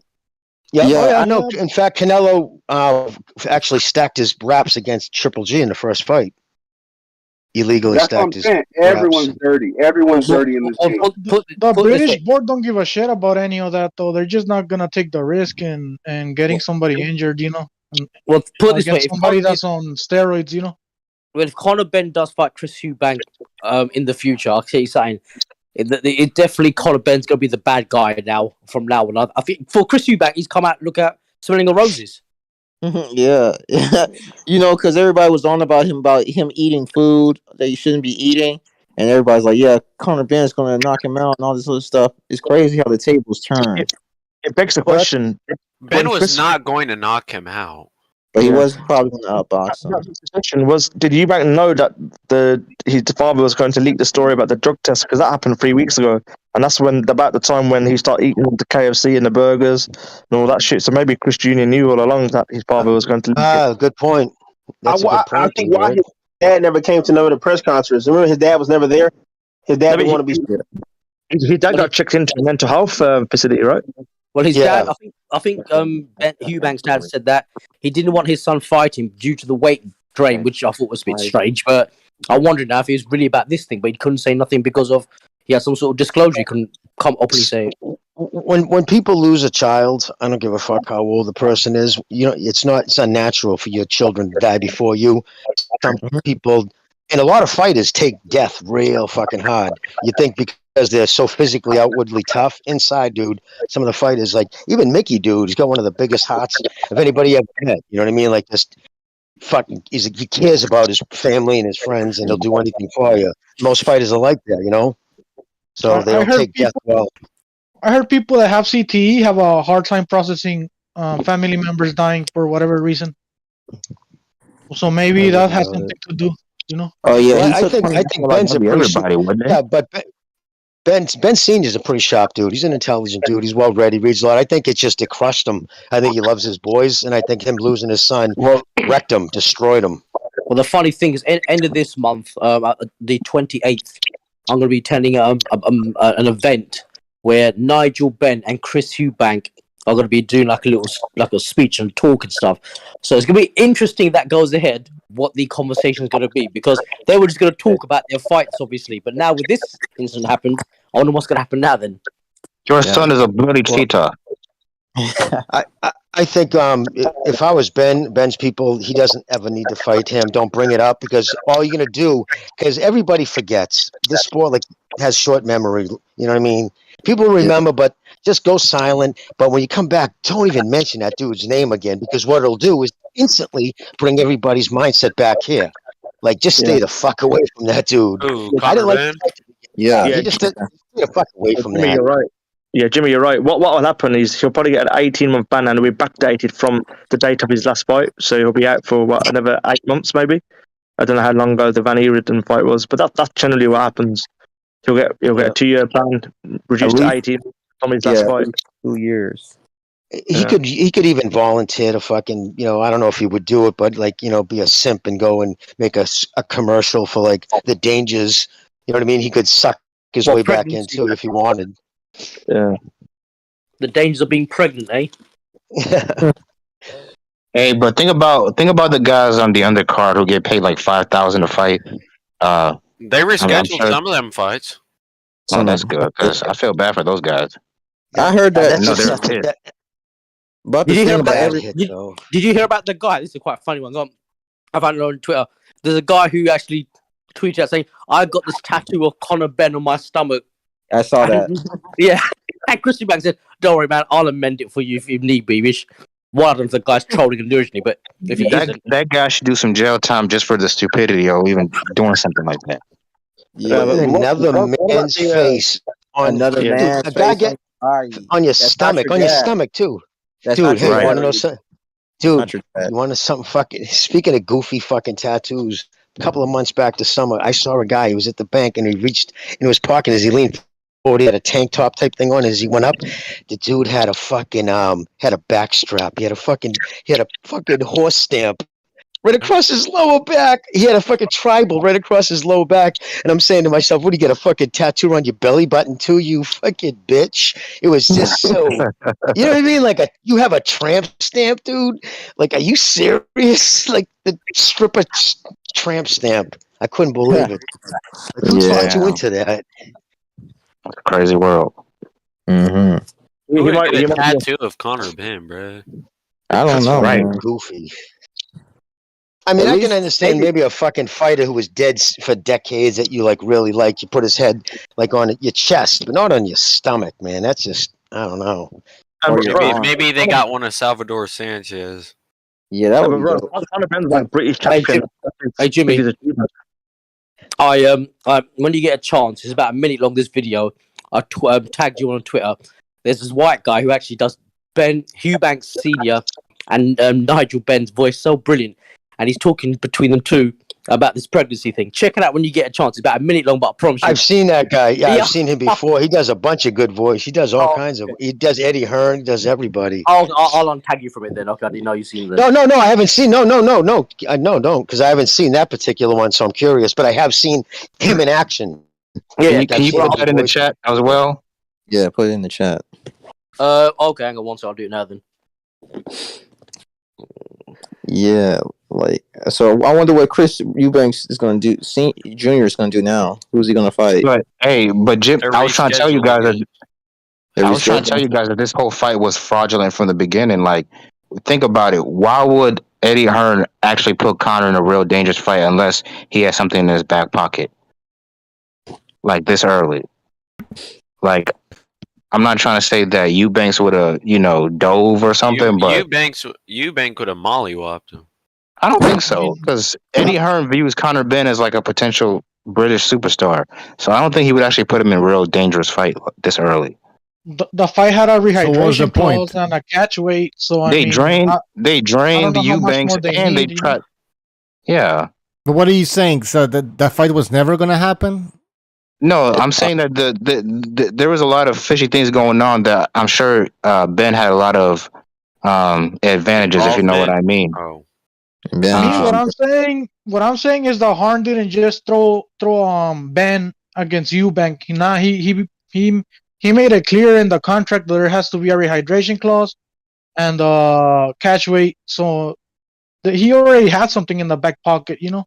Well, think about it. With the steroids, it's just like, nah, it's not gonna happen, you know. Think about what the talking point would have been if Ben would have won this fight. They would have said, "Hey, look at Conor, Ben, Ortiz, Boots. You guys need to step up." Now it's an excuse for Ben not to fight Ortiz or Boots because, like, why should he fight you guys? He's already stepped up. Ben's bad. He's trash. Not anybody, but Virgil and Boots are on a level. I mean, I'm not gonna lie. When I make mistakes, I'll admit. I mean, I did say that if he did beat Eubank, obviously this is before the fertility crap, I said he would have had a decent chance of winning a 147 belt. I did say that. I put my hands up to it. You know what I mean? Yeah.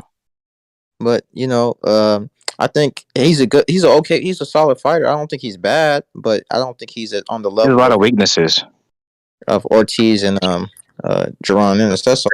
Yeah, he's in the wrong division. That's why he's having these like weird fights.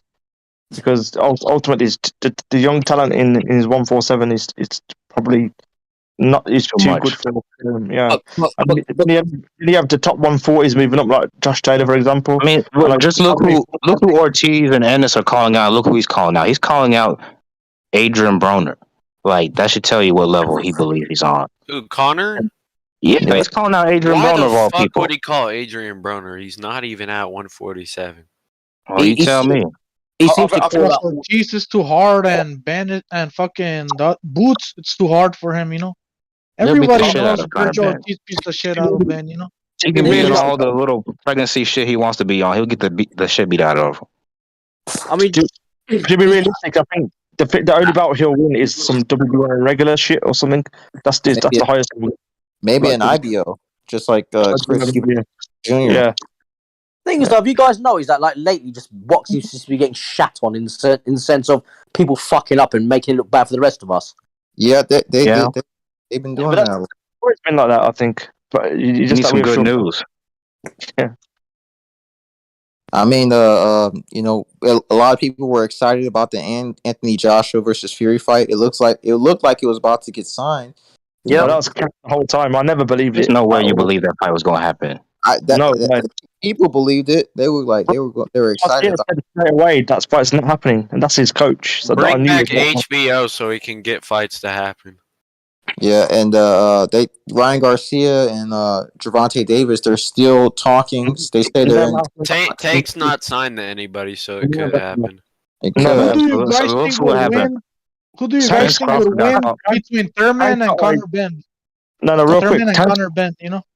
I think that's a good fight, but I think Thurman. Tank's got a long, like a Haymon contract. He can't get out of that shit at all. No way. Hey, you know what would not surprise me? A Tank versus Thurman. They could make that fight at 147. Haymon killing himself. But you know, I read somewhere, or I think one of you guys said it, that if Crawford doesn't fight Spence, then one of those two is mandatory. Is Keith Thurman next? Am I right, or did I hear that wrong? Keith Thurman is mandatory. Yeah, that's possible.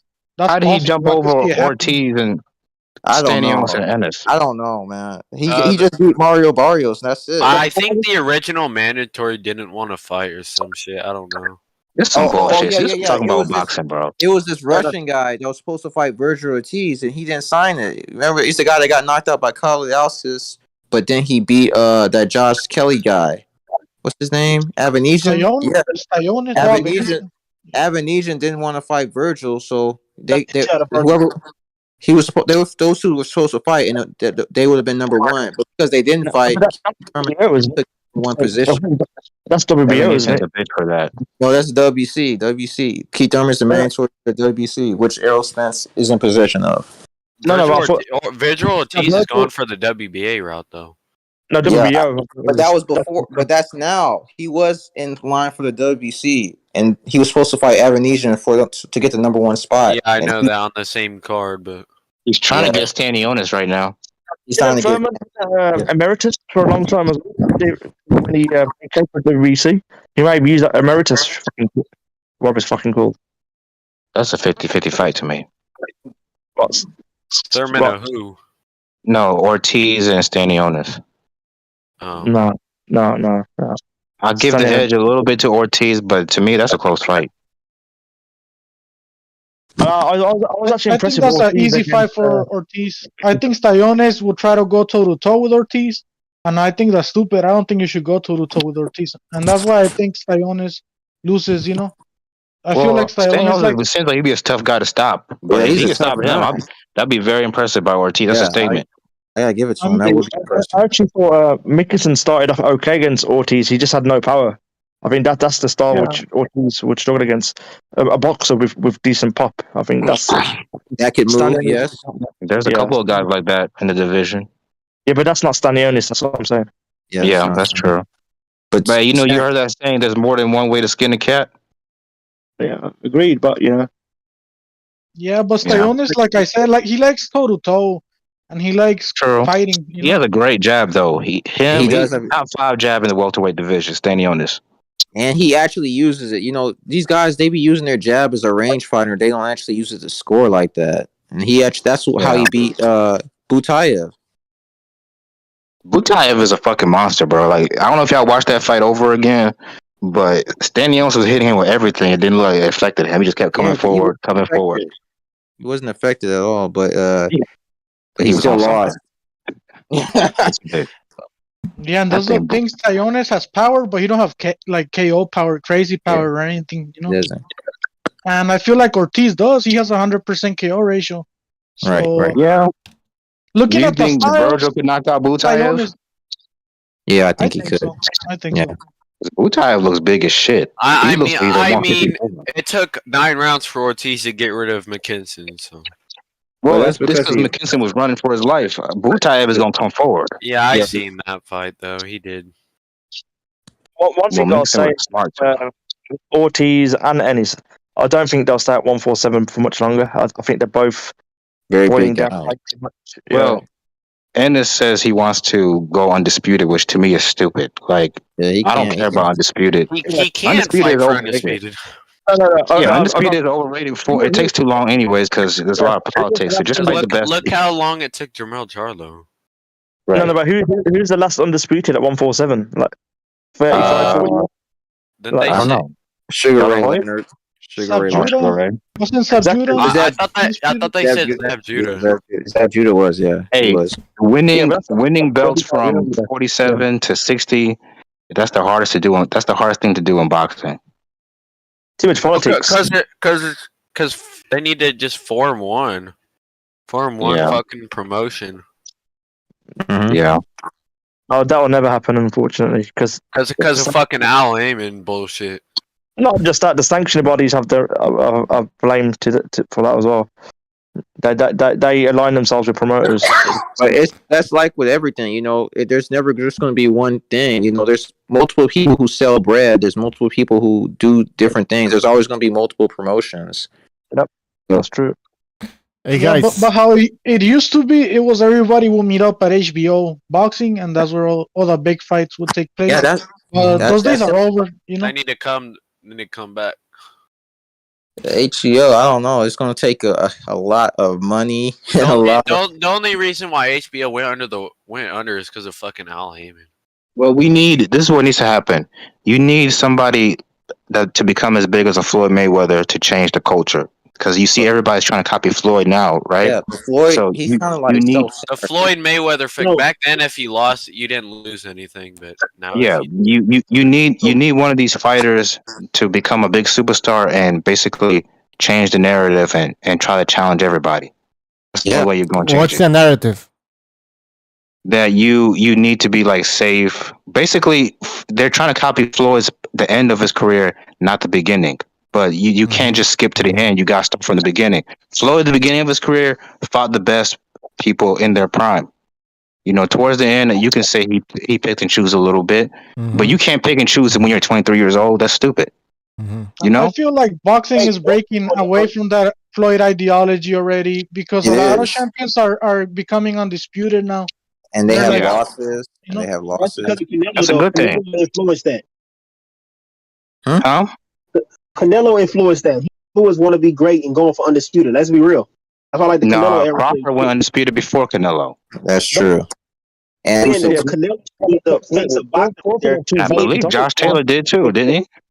Josh Yes, he did. Josh Taylor's run was very impressive to become undisputed. Yes, it was. But Josh Taylor, I don't want to hate on Josh Taylor because he's my favorite UK fighter, but he's also a weight bully at 140. Well, he said he's gonna fight fucking Catterall and then move up. Everyone knows Calzaghe is the real original undisputed. No, I think at this time. I think Yeah, a lot. Calzaghe.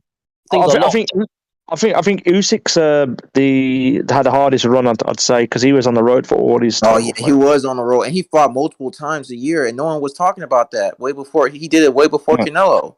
The thing about Usyk is, I think he's the only boxer that nobody dislikes. Yeah, did he? There wasn't his run against undefeated champions as well. Yeah. And Canelo's getting all the credit, but Usyk, who the fuck is this guy? Oh, he's a nobody. He's a middleweight. Well, Breidis was undefeated. Fucking Hunter, I believe, was undefeated. Gasayev, some shit like that. Gassiev, yeah, he was undefeated as well. So was Taylor's with Regis and. He also beat Konaki, and I believe he defended the undisputed straps against Helu. And he knocked him out. He fought Hunter too. Yeah. When he was undefeated. I think his title run was all undefeated champion. But like I said, so was Taylor's and so was Canelo's actually. Was all undefeated. Usyk beats Fury. Taylor fought Prograis and Jose Ramirez. And the other guy, Reckless, whoever. Hey, do you heard? Speaking of Ramirez, he wants to go to 147.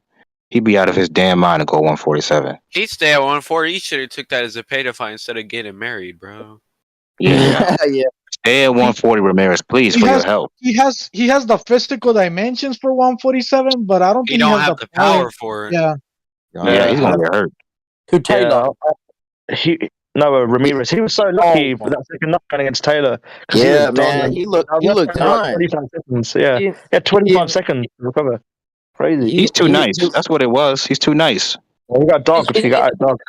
It's funny. You look at people like Errol Spence, all like these other guys like Taylor, who are very tall, and they fight at 140, 147. You look at Canelo; he's somewhat shorter than them, obviously, but he fights at 168, even 175. So you think? I think Canelo to me is probably the only non-weight bully there is because he's as a short guy, he still fights at people who are, those high divisions. He's short, but he's not little. If you know what I mean, he's very stocky. He's very wide. Yeah, like he's a strong motherfucker. Like he might be short, but he's not little. And he picked up Bivol. Almost ran around the ring with him. Look at some of these NFL running backs. They're like 5'8", but they're like 200 pounds of muscle. Like Canelo's a big dude. Yeah, but I think I think he needs to stay away from 175. In all honesty, I think even Batavia would beat him at this time. I think if he Bivol beats him worse. Don't matter what weight class. Yeah, I think Bivol might knock him out. Yeah, I think Bivol would beat him at 168 as well. I think Bivol's style. Benavidez stops him. No, I don't think Benavidez stops him. Benavidez's work rate is too much for Canelo at this point because Canelo's work rate is completely done at this point in his career. He's washed out. Benavidez's work rate is against A-class fighters. We've not seen Benavidez fight an A-class fighter with that work rate. That's true. But Canelo, let me say this: Benavidez has the hand speed of a welterweight, and he fights at 168. Against nobody. That's the thing. We need Benavidez to fight somebody at least B level to gauge that. Well, if Canelo gets tired, he's fucking done. Right. Actually, his cardio is bad. That's what I mean. But Benavidez struggled out the weight as well. He lost the title. Well, you say he's fought nobody, but there's a difference between guys who fight. There's guys that literally don't want to fight anybody, and then there's guys that nobody wants to fight. Benavidez is on that second group. No, that's not entirely true. Benavidez is not a cherry picker. Well, he did turn down. He didn't, but his people did. He had the planned fight, but he priced himself out of it. Yeah. And also, the Morrell fight fell apart. So he's at some that wasn't point. his fault. The Morrell fight, that was not his fault. But maybe the plan wasn't either. Maybe it was completely his people. The bottom line, though, he's not fighting these people. He's been there now. The thing is, why doesn't he just go up to 175 then? I think that because Canelo's at 168, and that's the big money fight. But my point being, though, right? If he's like, if he wants to fucking make a legend of himself, do what fucking Canelo did. No, Rarebit's saying that Benavidez is just waiting for Canelo. He's just gonna sit around. Exactly. He's just gonna sit around and not do anything. Well, right? He would love what the fuck? What's the name of the game? Doesn't want to fight him. Hold on. Whoever money. just said in chat, Durrell gave Benavidez hell is fucking wrong. What? Now, one thing I'll say about Benavidez as well, you got to remember, he lost his title once on the scales, so it's not like he's... No, he's lost his title twice. But one time was drugs, one time was weight. Well, Canelo was very happy on that day when he lost that belt. He's like, finally. Yeah, this okay. is a chance. Come on, dude. But the reason I'm saying that is Benavidez is not making 168 easy. No way. Yeah, I agree. But, he wants that Canelo fight, and I would like to see that fight too. So Canelo, he's not going to get it unless he fights Charlo. Canelo already said he's taking a year off. I agree. Yeah, he's taking a minimum of a year off. So I don't know what Benavidez. Or if he tries to enforce his mandatory status. Well, they're going to give him a year. Every belt. Yeah, they're going to give him a year. But the thing is, coming down from 175, like I said before the fight, I said that can work two ways. Sometimes you get refreshed. Sometimes you feel sluggish. You feel off. Very seldom do you come back down and weight and you look good. Then you come to find out he needs surgery, at least on his wrist, and they might clean up something in his shoulder. I mean, punching those bags all the time, it's not a natural thing to do. So they end up at bone spurs, and like every fighter has problems. So physically he was worn out. Do I think he's hit the wall? No, I don't believe he's hit the wall. Not yet. I remember he's been punching elbows and stuff in the last few fights. He's always been targeting arms. I mean, that fucks your knuckles up in reality, punching elbows and stuff. Oh, so you break your hand on an elbow than you will on a head. When you say coming down in weight, do you mean like when Roy Jones fought Ruiz and then come back down to fight the Magic Man Tarver? Right, very similar, right? Yeah, he fought because Arthur Bivol. I just don't think he can beat Bivol. I just think Bivol is just too disciplined. He's not with Canelo, if his punch output isn't even that great now, and his stamina's bad, and his stamina's bad, so if he increases punch output, his stamina's gonna get even worse, then isn't he? He's gonna gas quicker. Yeah, yes. Well, he better retire then.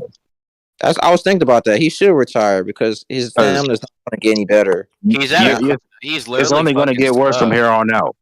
At least he try to fight the best. That is.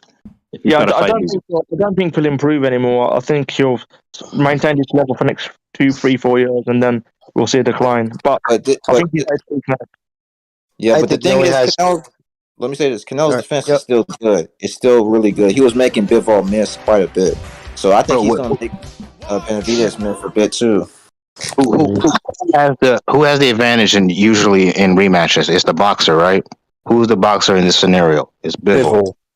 So Canelo does have no chance. So what is Canelo? What is Canelo? Yeah, but even if Canelo was to lose the Bivol rematch, it doesn't mean he has to retire. He could just keep making another run at 168, beat the other fighters. There's only one man left. What happens if Berto beats Bivol? Then could Canelo go for it? He's never gonna. I put it this way: I'll ghost my fucking Twitter page, never talk boxing again. That's how positive I am. He'll never fight Bivol again, or to go up to 175. That was just wrong. That's the reason why I picked him to lose that fight. He'll never fight them. He'll never fight Bivol. He'll never fight Benavidez. No way. Too small, man. He's just too small. You can only ask so much from the dude. You say that, guys, but you talk about for him money and forget the money, legacy. If Berto says if he beat Bivol and said I'll fight. But if he gets fucking beat the fuck up, how's that going to help his legacy? You know what I mean? If he gets slaughtered. Take away. When Roy Jones got knocked out, it kind of really hurt his legacy. Richie should have retired after the first Tarver fight. People were ready to call Roy Jones the greatest of all time, but because he got knocked out so many times and looked so bad at the end of his career, people don't look at him the same way. He should have retired. He should have retired after the John Ruiz fight. By the way, guys, I want to read a super chat, and it's a question from I Am Your Leader. Thank you for a super chat. He says, "What's up with the no boxing, no live gloves? What do you guys think about those gloves? The Canelo gloves." And they're okay if they have fucking custom logos on them. I don't see any issue. All right. I have never worn them, but I think it's just Canelo trying to make money. He's a businessman. He's into he likes to sell stuff, you know. Eddie Reynoso's. Eddie Reynoso's brand. It's a name brand, isn't it? He's trying to do. Yeah, it's a name brand. Oh, that is Reynoso's brand, huh? Yeah. That's what I. He should be making money off of that, man. All right. Who made that up anyway? Was it Canelo or was it Eddie Reynoso? I think Eddie Reynoso. That's what I understood. But what were you guys talking about then? We were talking about Benavidez. Yeah, legacy. Okay, I have a question though. Well, Jimmy, are you there? Let's start with Jimmy. Jimmy. Yes. What do you think about these people that believe that Canelo? that Canelo is avoiding Benavidez, and that Benavidez has a really good chance of beating Canelo. Do you see it that way? I don't see he has a very good chance. I think he'd be in for a fucking war. I think he's never fought anybody who's as hard as to hit. Canelo's a very hard person to hit clean. His upper body from the waist up, he rolls and turns with punches as good as anybody. He's a very hard guy to hit clean, and he can take a massive punch. Yes. You know what I mean? So, I know for a fact Benavidez has got, he does what he does well, and he's a dog, he's a fighter, but he don't punch fucking harder than Triple G. I guarantee you he don't. Might have a couple of pounds here and there maybe, but it's nothing. He's not gonna step on his punches because he doesn't deliver them like that. He beats people up through attrition. He pounds the fuck out of them. He's not one-shotting people. He doesn't have that kind of power. Canelo's not afraid of Benavidez. Canelo's not afraid of Benavidez? Okay. No. Benavidez is very upright too. What's that? Canelo also I didn't say. Yeah, I didn't say. I think he does. I think he's got. Benavidez knocks some spark out. No, he does not. But I don't know about I think he stops him, not knocks him out. He's going to outwork him. He's too much punch volume for Canelo. He's going to outwork Canelo. Canelo's going to get tired, and he's going to still have gas in the tank. Has Benavidez ever been knocked down? Yes. No. Yes, he has. He's been knocked down, yeah. Yeah, Gabriel, whatever his name was. It was by a left hook. Gabriel never was knocked down. Gabriel was one of the toughest shins in boxing. That was a flash knockdown. I don't count it. So was it okay? Was it just one knockdown though? I'm asking. Yes, yeah. So he's not known for knocking. Okay. What I'll say again is what I said earlier. I mean, yes, I agree. Benavidez has a great output, but against what level of opposition has he pushed the output? He hasn't. I would agree with that, but it depends how you look against his opposition. Because look at Munguia, he's struggling with like average fighters. So he's average. Yeah, but that's great fighters destroy average fighters, and I think Benavidez is a potential great fighter. Well, Canelo's a great fighter too. I think his legacy has proven that. He is a great fighter, but he's also not the same fighter he used to be. So that's why a young man usually beats an old man in boxing.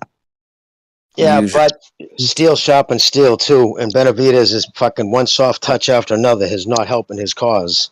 Well, let's use Sean Porter as an example. He's more proven than, let's say, Duran Ennis or Virgil Ortiz. Would you pick him to beat either one of those two? Yes. What? Sean Porter will beat Ortiz or Duran Ennis. Ortiz.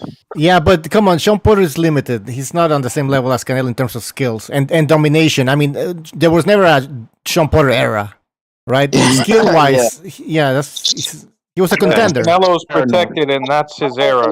The era of protection. And Sean Paul. Let me tell you what it's going to look like. It's going to look like when De La Hoya fought Chavez at the end of his career. That's what Benavidez and you're out of your mind. Not like that. It's not going to be like that, but it will be a tough fight. I think you overrate. I'll tell you what's going to happen. It's going to be like Bernard Hopkins to De La Hoya. One hook straight in the liver, and that's it, mate. From Canelo. Benavidez is not the complete fighter. He don't have good upper body movement, you know, and that's the big He actually has problem. better defense than you think he does. He does No, everything.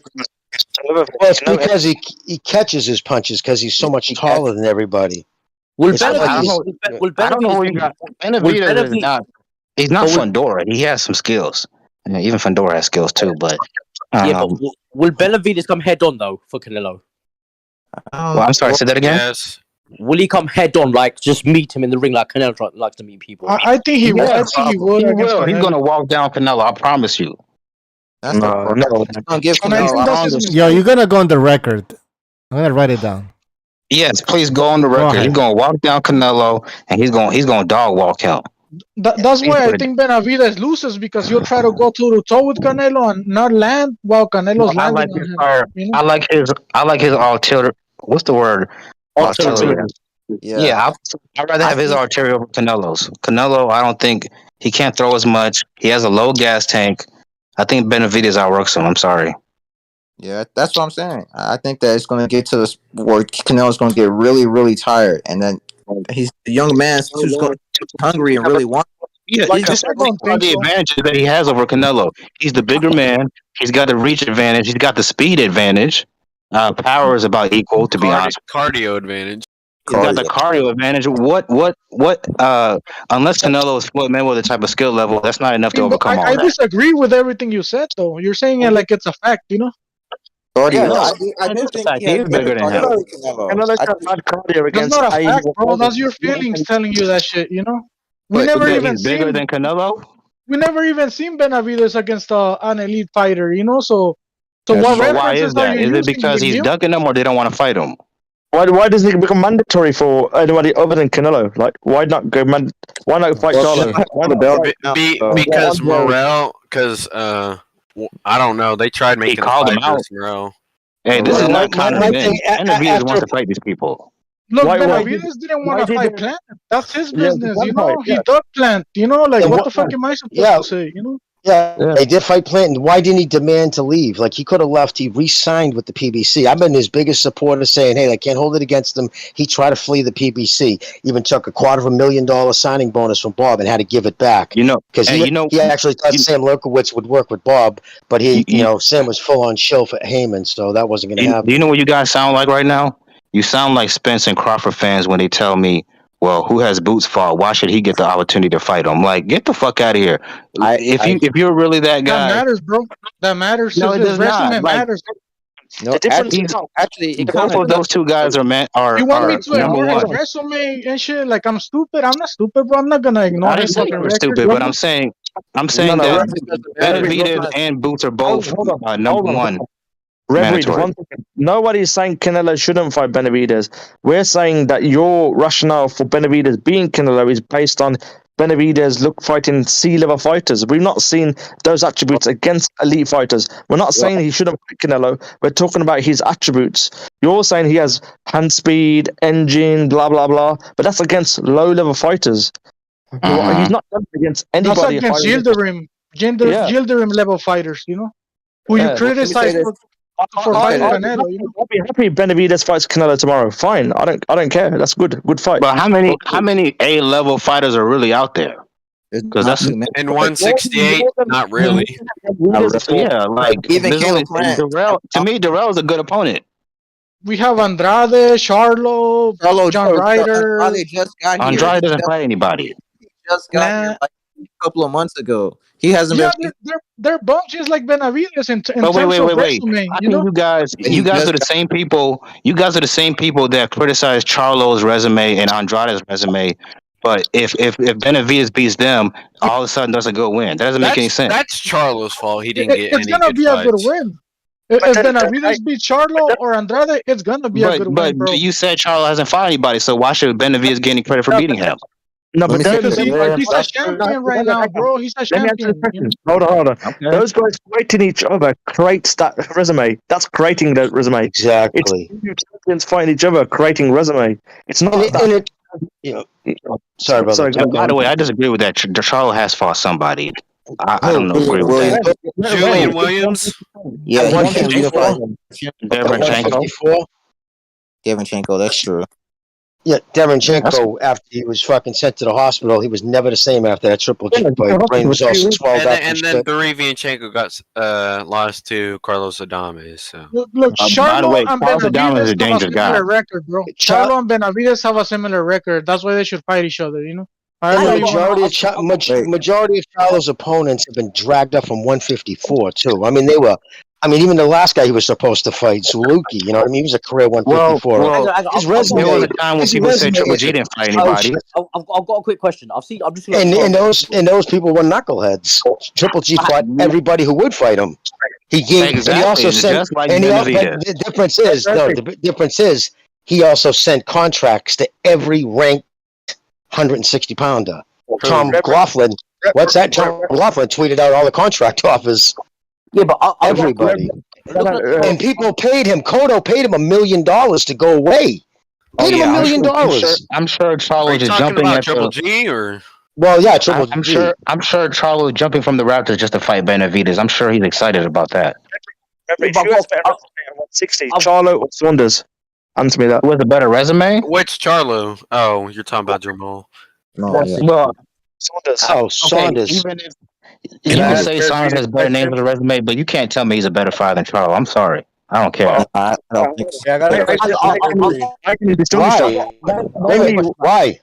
Yeah, but I want to hear why. Why do you say? What do you say? What does Charlo do better than Saunders? Yeah. Well, for one, he actually has power. Okay. Yes. Charlo hits very hard. Both brothers hit very hard. Really? He has a chin. You mean the guy who went all 12 with Montreal, the guy that Mongiga sparked out in 2 rounds? Well, when you see Montiel fight again at 160, you're going to see why. Montiel is underrated, I'm telling you. Montiel's fighting tomorrow. Yeah, he's fighting tomorrow. At 154, Montiel was weight drained. That's why at 160, that's his natural weight. That's because Montiel's like 6 foot. Yeah, exactly. They talked about that. Yeah, 6 foot at 154, he's weight drained. He was weight drained at 154. Man, Jimmy, you're a boxing fan. I know you know. Any fighter that has 24 wins and 23 knockouts, I don't care who you're fighting, you have some power. Of course. I mean, absolutely. Even if you're pumping out fucking cab drivers, you're putting people out, And I understand, I understand great fight like Boots Ennis. That's if someone was to say talent, I could sit there and spend the next 20 minutes explaining the things he does excellent. Shakur Stevens, I could do the same thing. Tell you what he does excellent. And I'll be honest, when it comes to Charlo, my opinion, he's a basic 1-2 counterpuncher. And he's lost a lot of the fucking steam off his punches. He's lived like a fucking high on the hog. He hasn't stopping. He hasn't progressed. His skills haven't progressed. And here's another thing. He's lost half the rounds he's fought in. He's broke. What champion or what top fighter loses fucking half the rounds they fight in? I've got a question. As much as I like him, Jermell loses a lot of rounds. Guys. Tank sometimes loses some rounds. Even Canelo loses a lot of rounds. Yeah. No, he doesn't lose a lot of rounds. The fighters that don't lose rounds are those master boxers like Shakur Stevenson and Bivol. No, Jimmy, Shakur's not a fucking master boxer, bro. He's a fucking cheater. He fucking how many low blows didn't he land from fucking Concenciao? Like 70 low blows. Bro, you gotta get over it. Shakur Stevenson is a great fighter. Hey, how do you think Benavidez gets past Canelo's defense? No, real quick, just before we move back onto that. You know, the first time. I gotta go. Guys, you know who Charlo reminds me of? Charlo reminds me of a big Mikey Garcia. Basic 1-2, 1-2, 1-2. Very, very good comparison. Yeah, very good comparison. And here's the thing too, Charlo doesn't have good balance. He's always catching himself off balance. He leaves himself open for big counter punches. And the thing is, you can do that when you're fucking all jacked up on the fucking junk in your early 20s, but when you're in your 30s, dude, your legs are slower and you're leaving yourself open for big shots, which he does. And he doesn't fight well going on his back foot, and he's a counter puncher. He's just not that guy. The thing about Charlo is he's retreat. He fights on the back foot, whether he does it good or not. And Mikey Garcia's forward. We saw the Charlo's tactic to get away from punch. He did it against the younger brother, and then until you turn the dude that's coming. Yeah, the same. I just mentioned, just like the younger brother, the older brother, just to put into perspective, retreat. Make the dude chase you. When the dude's tired of chasing, you counter. That's what they do. It's Mikey Garcia's forward most of the time. Well, Mikey's I've not got- good I've at either got- one of them, so I've that got don't a matter. question about Charlo. Well, that's a fucking fact. He fucking Yeah, runs. no, you're 100% right. No, he does. Mikey comes forward, but I think what my boy meant was that Gonzalo, I think you know that he meant like the 1-2 counter punch, like the. Oh, yeah, and Mickey's but- a counter punch. He came forward. Yeah. Yes, he did. He was a counter puncher who moved forward, but they both have the same arsenal. The 1-2, bop. You're not gonna see much more. Like you don't see Charlo setting up like his younger brother works on stuff. You can see that. Now, there's a reason I picked Castano. I picked Castano to win the first one because I thought he was gonna give him a hard one. But going into the second one, I picked Charlo not only to win but to stop him because I knew he had the talent to make the adjustments. And it was I banked on him that he would, and he did make the adjustments. Brian Castaneo's that good. He is good. With one, Castaneo's a very good fighter. He I was beat. just using that as a reference. The brother, he's the same but worse. He fucking gets on the back foot. He does throw a decent uppercut. Castano's a tough, but he's a tough fight. You got to pack a lunch when you fight him because he's going to come forward. Well, Castano beats Fundora. Maybe. I don't know about that. No. The I think disparity in Charlo height does. is too much. Yeah, He's that too Fundora smart. dude. He's too many punches for a guy his age. I actually thought Castano beat Lara as well. To be fair, I thought he won that fight. I'll tell you right now, I think You know what's anybody's scary gonna have a about hard time Fundora? with that kid at 154. I've got Yeah, a question. Fundora is a scary dude because he can get all that leverage on his punches in a very short distance. That's scary. Like those little uppercuts he does. Wait. In respect to Charlo, in respect to Charlo, 160 Charlo, he hasn't fought for nearly a year and a half. Who is his next fight supposed to be against? No one. That Polish guy, Spilska. Well, not Spilska, but Sulecki. Yeah, Suzuki. But they didn't reschedule that fight. It's fucking trash. It seems to me he only fights once a year, though. I mean, is that what he does? Yeah. Is that his new thing? Yeah, that's just Well, so does Jermel, but Jermel has a reason for it because he's undisputed. Yeah, but he's not like Gary Russell. He's a new Gary Russell. That's what he is. Once a year, fucking fight. One-time Thurman. Once in a while Thurman. Once a think year about Thurman. this, man. Boots Ennis is going to fight for 4 minutes this year. 4 minutes. That's how much he boxed for in the year 2022. Like, if I was him, I'd be freaking out. And the thing is, he's not signed directly to Haymon. Like, I'd be bitching up a fucking storm, man. He's an Espinosa fighter. Yeah, he's an Espinosa fighter, but what does he have a non-disparagement clause like the PBC fighters? I don't know. And if he doesn't, he should start running his fucking mouth. He needs to start talking that shit up because he's in his prime, man. I'd be like, dude, you fucking sit me on the shelf in my prime years. Are you guys fucking kidding me right now? I guarantee you, if you would ask him, he would fucking, would you rather go on to top rank? Guarantee he would have said yes now. But I guarantee he was not happy with his career. You'd be very foolish to do that, Jimmy. There is nobody at 147 at top rank. Oh yeah, because Crawford left. But does well, he would also. Yeah, but he could. Well, but he'd be one of the guys leaving. So there's Virgil Ortiz, and what does PBC have? All aged out guys at 147.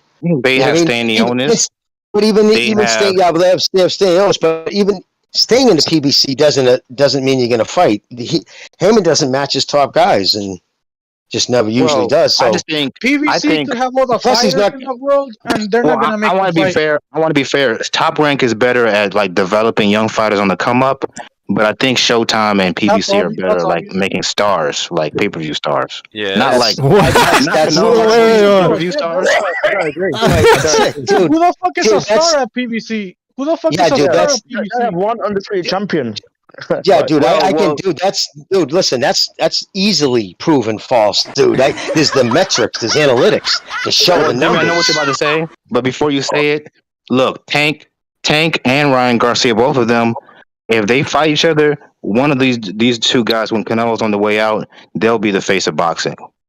Whoever wins that fight. To a certain extent, are they going to do the numbers he did? Canelo did 70. Think about it, dude. In Errol Spence's, literally in Errol Spence's, 7 miles from where he grew up, he did. It took Errol Spence almost 2 full fights to sell as many tickets as Canelo did against a Brit. 73,000 seats. Jimmy, I want to ask you 2 questions. I want to ask you two questions, and this will answer your point perfectly. Who has Errol Spence fought that's similar to Floyd Mayweather that can give him a launch pad to become a star like that? Look, I'm gonna just tell you this: you're fucking around. Keith Thurman. Keith Thurman. Keith Thurman is not Floyd Mayweather, and he never fought Thurman. He would have fought, but if he would have fought earlier, I meant. No. Don't play his game, Jimmy. Don't play his fucking game. That doesn't make sense. That question is stupid. Like, listen, that's an excuse. That's an listen. That's an excuse. And AJ, and that's no. Why do you need? Hold on. You don't need a super fight like a De La Hoya fight or a Floyd fight to take it to a next level. It does help. Yes, you do. No, hold on. No. It's not. It's not. Hold on. It's not necessary. I mean, yes, it's helpful, but there's other ways around it. Can you name a fighter that has done that without it? Yes, there's tons of boxers. I'll tell you what. Hold on. You can get around it by you doing what? By fighting consistently, right? Putting on exciting shows, and you can start becoming a superstar. Triple G was achieving. Triple G was achieving that. Remember, he didn't even speak English, but he was knocking people out, and he was fighting 3 times a year.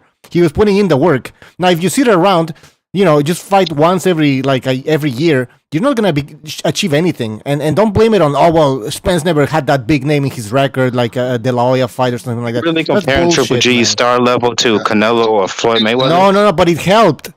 Fighting consistently help. Spence is not doing that shit. You have to admit that he's not putting in the work. He fucked up his career. Now he's 33 or some bullshit age, man. Come on, he fucked it up. And Al Haymon didn't help. So Al Haymon cannot create superstars, as you're saying. No, he destroys. I guarantee you, if Tank fights Ryan He's Garcia, the complete opposite. that's going to do at least 1 million pay-per-view buys. Okay, we will. But Ryan Garcia's not a PBC fighter. Ryan Garcia still has to fight for a championship. Once he becomes champion, he has to sustain it by fighting other champions to be the face of boxing. Same thing for Tank. Tank's got a baby belt, man. No baby belt champion is going to be a fucking real fucking bona fide superstar. Well, he's never even had a real sellout, for Christ's sake. It's a gimmick. That last fight was a sellout, Jimmy. Come on now. No, it wasn't. Not even close. It's a 21,000 seat arena. They sold 15,000. Announced attendance was like 19,000. I don't know. The announced attendance. Yeah, because your socials are nothing but bullshit, bro. Jimmy, I've got a question. Jimmy, how come certain British boxers like Carl Froch and AJ Tyson Fury can sell out 80, 90, 100,000 seats, but Americans can't seem to sell out shit? Why is that? Because the UK fans actually care about boxing. Yeah, British fans are much more. You guys much are more. Talking about pay-per-view stars though, and Livegate is not pay-per-view. It's a whole different department. I want to hear something from Rarebreed. Tell me why Spence hasn't achieved superstardom. He hasn't taken it to the next level. What happened? Well, there's 2 reasons. He doesn't fight enough. Let him say. Yeah. 1, he doesn't fight enough, and 2, he hasn't had like that one big fight that can put him over the top. Whose fault is that? Whose fault is that? That's Al Haymon. Al Haymon is a fucking dude. He's the worst. Well, you just said Eddie Hearn is not much better. Pay-per-view stars. You just said Al Haymon developed pay-per-view stars. Eddie Hearn's better than Al Haymon. Give it a break. Yeah, absolutely, dude. He's put on the biggest fights of this year, and I think last year too. The numbers don't lie. By far the biggest fights. Well, I'll be honest with you guys. I don't want to argue. So I don't want to argue about promoters and these PBC. Obviously not. Why would you? Then stop breaking that shit up, man. Yeah, exactly, dude. You brought it up, dude. You're the one who said, well, Bob might be good for young fighters, but Heyman's one to make stars. No, he doesn't. He ruins careers. Bob used to be the guy. He stagnates careers. Put in some references. Redbreed, are you saying if Errol Spence fights Terence Crawford, then Errol Spence's career is going to take off? Well, the only reason I said that is because below heavyweight, the only guys who are like fight normally on pay-per-view are what? Tank Davis, Errol Spence, and who else? They put him on pay-per-view because he has no money, dude. Just because they put him on pay-per-view doesn't mean they're pay-per-view where he fights. Well, they're lying. They're lying about the fucking numbers. Versus Rolly was not a pay-per-view fight. No, dude. Him versus fucking the Cruz wasn't a fucking pay-per-view fight. Him against that fucking Gnome wasn't a pay-per-view fight. And here's the thing: they open. All right, let me finish. They openly lie about the sellouts. They wait till 4 or 5 days before the fight starts. If they don't sell enough tickets, they paper up the upstairs. They just wall off the upper fucking bowl and call it a sellout. Ellaby's a lying homosexual propagandist. That's a fact. And fucking Ellaby and fucking Tank Davis. Tank Davis Davis himself has never even asked about fighting any of the top fighters. Now that I agree with. That's the only thing about Tank. The only reason he's on pay-per-view is because Showtime don't really have a big budget anymore. So let's not go too far. People do want to see Tank fight. He's exciting. He moves some tickets. No, he sells some tickets. He's probably the most exciting spider in the sport, other than Inouye. He's not a pay-per-view star, but he's not. Doesn't make a pay-per-view star. You gotta sell a million. You gotta sell a million pay-per-views to be a pay-per-view star, and he has never sold a million pay-per-views. Wait. When has Canelo? When has Canelo ever sold a million outsld of Floyd? Against Triple G, he sold a million. He did 1 He sold 1.3 million. The second fight sold 1.5 million, and with the subscriptions and what they bought, DAZN said it sold 1 million. So the third one. So that's 3 right there. He sold 1.06 million like 3 weeks ago, bro, against Triple G3. So I mean, what the fuck are you talking about? But didn't Katie Taylor versus Amanda Serrano do like 1.3, 1.4 million? That's 2 women. Oh, I'm sorry, I don't know enough. Do you really believe that though? Like, was the pay-per-view the same price? Was it $75 pay-per-view for DAZN? Serrano versus Taylor was free. That wasn't a pay-per-view. If Canelo's getting paid 45 million and Triple G 25, obviously they got to be getting the money from somewhere. That speaks for itself, man. Canelo, exactly. Errol Spence is not even going to get 10. Probably be lucky if he gets 10 million. Crawford's acquiesced to nothing. He's like, don't give me nothing. I want all my money off the back end. But Haymon refuses to open up the books. He doesn't want to show him. All right. So we're talking about Al Haymon. What has Al Haymon done so far that's memorable? That we can give him credit. No, I don't want to talk about this, Butcher. Let's change the topic because I don't care about this promotion. Well, that's what we're talking about. Jimmy, go ahead. All I wanted to debate was the superstar thing. That's it. I don't want to talk about Al Haymon and PBC and all that bullshit. Because you got burned, motherfucker. You got burned again. No, because I don't care about the Al Haymon. You guys have some agenda. No, you said no. Hold on. Here's my agenda. My family's been in the sport for over 100 fucking years. I have family members who give their life to it. Okay. This man's a cancer on this sport. He's derailing it. Here's the fucking thing. He destroyed HBO boxing. That's a fucking fact. He couldn't survive that.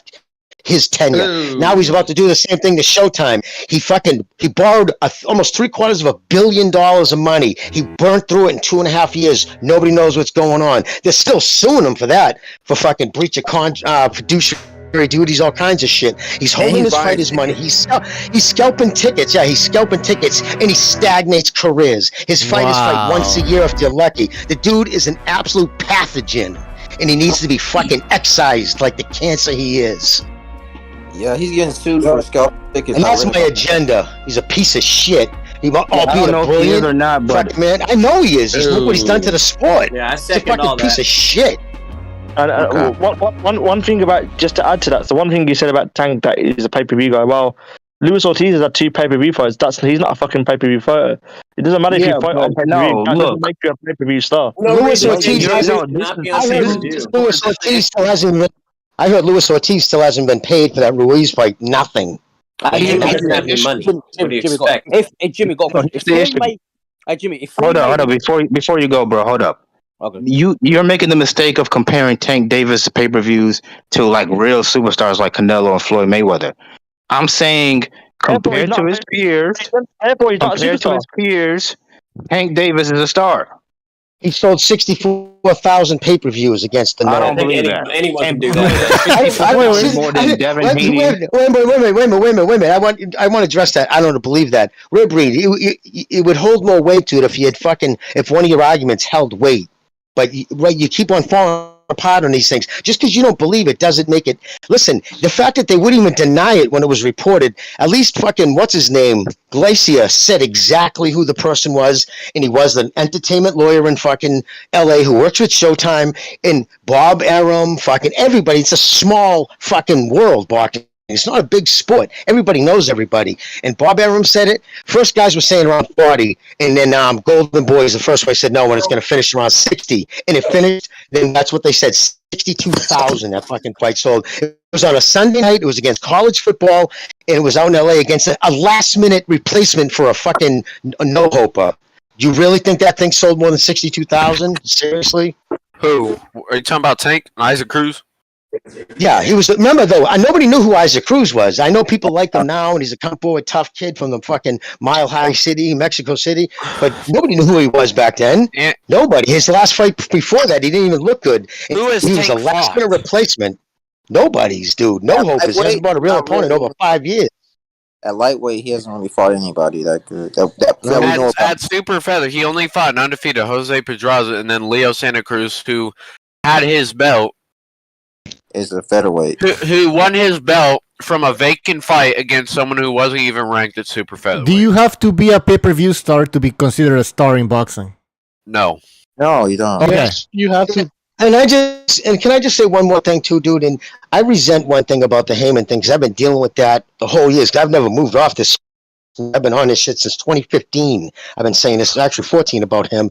The thing is, I don't like when black dudes say, oh, he got an agenda. And LDBC will always say, because he's a black man. I just take such a fucking offense to that because it's absurd on its fucking face. And my thing, the reason why it's absurd, the same people who are saying that openly admit the only reason why they support him is because of his race. Just wrap your head around that. Fucking 7-8 Sports, he said, fucking barbershop, we will die. We will go to the bites. The sins are Iwo Jima for him because he's black.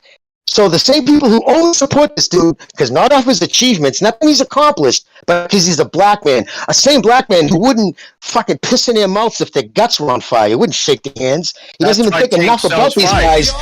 Yeah, even fucking talk to him, give an interview. But yet they were that unwavering devotion to him because he's black. Well, I don't support Al Haymon. Motherfuckers that turn around. You just hate.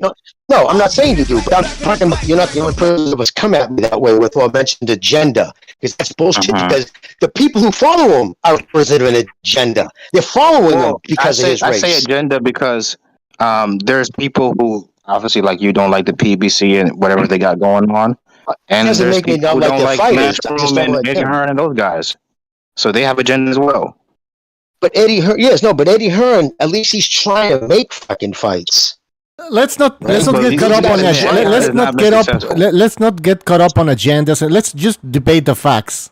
Let's just bring that up. I debate about boxing, not politics. Well, that's boxing. Because this is important because this is the reason why we're not getting certain fights, because of the things that the PBC is doing, right? We're talking about we want to see this fight, we want to see that fight. Why can't we get David Benavidez to fight some of the guys with the PBC? What's going on? Well, they're trying to. Yeah, they're trying to make the Demetrius Andrade and David Benavidez fight happen. Yeah, you can't force these guys to fight these guys. Like you can ask. It's been so long, so they're working on it. In-house, man. That's in-house. Yeah, it's everything in-house. Yep. Aren't in-house fights supposed to be easy to make? This is the only generation. It's fucking hard. In-house fights are supposed to be easy to make. What's the deal there, man? This is the only era where in-house fights are hard to make, and that's because of the PBC. And I don't get why people like Rarebeat is defending that shit. You know. No, one thing I'll say. Real quick. Look at David Benavidez, for example. He has no belts. He's number one in WBC. And we're saying that David Morrell ducked him. It's very simple. He needs to put himself in a position that he's mandated to fight David Morrell. What would David Morrell then do? So we all say, this person's ducking him, blah, blah, blah. But has he put himself in a position to fight, mandated to fight David Morrell? No, he hasn't. Why not? Why does he not do that? That's an in-house fight. All he needs to do is get ranked to WBA, get in a position to fight Morrell. Morrell has nowhere to go, and then he'll probably be a duck. Did everybody see that kid Austin? Yeah, well, that kid Austin, did you see him? He come on. You hear what he said about the contracts? I've been saying that for years. Crazy. He Insane. wanted to sign him for 11 years. Exactly, dude. To a music. He just Jimmy. Oh shit. can't even talk to other promoters without written permission. Yes, brother. No, sorry, it's my internet. Keep going. Oh no. So like so under that, they're not even allowed to talk to other promoters without written permission, or he'll fine them. PBC fighters. They also can't insult Al Haymon in any way, shape, or form. Anything negative, he can sue them, and he will. And here's another thing, guys. Haymon keeps everybody's money, and he did it. And it's the way he does it is smart, and it's actually, if he was upfront about it, and that's because most guys never get their whole check. It's stupid to do it that way because you get fucking whacked in fucking taxes. So they give him like a third off the top, and then they give him increments.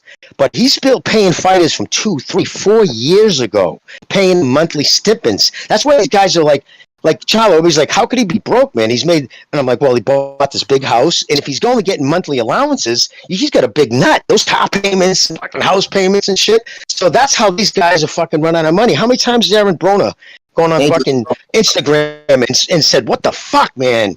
Give me my money out, man. Yeah, so it's like, there's so many shady things going on there behind the scenes.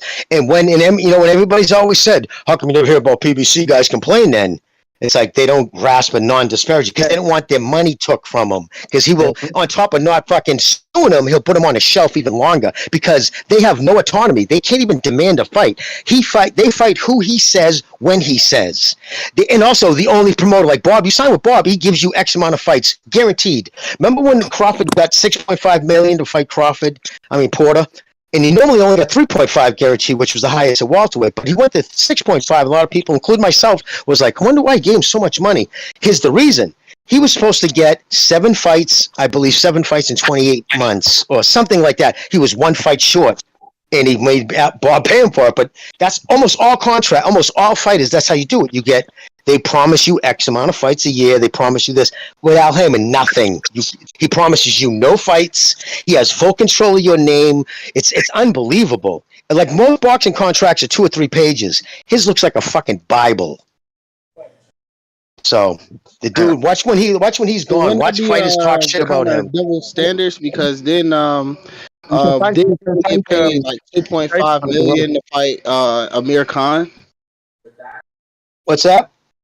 Didn't Terence Crawford only get $2.5 million? No, 3.5 guaranteed. He got $3.5 million. He got $3.5 million check up front before the fight even started. He was paid $3.5 million. Yeah, guaranteed. Guaranteed. He had the highest guaranteed of anybody below fucking heavyweight. Actually, Terence Crawford was the highest paid guaranteed fighter. And Amir Khan was the A side as well.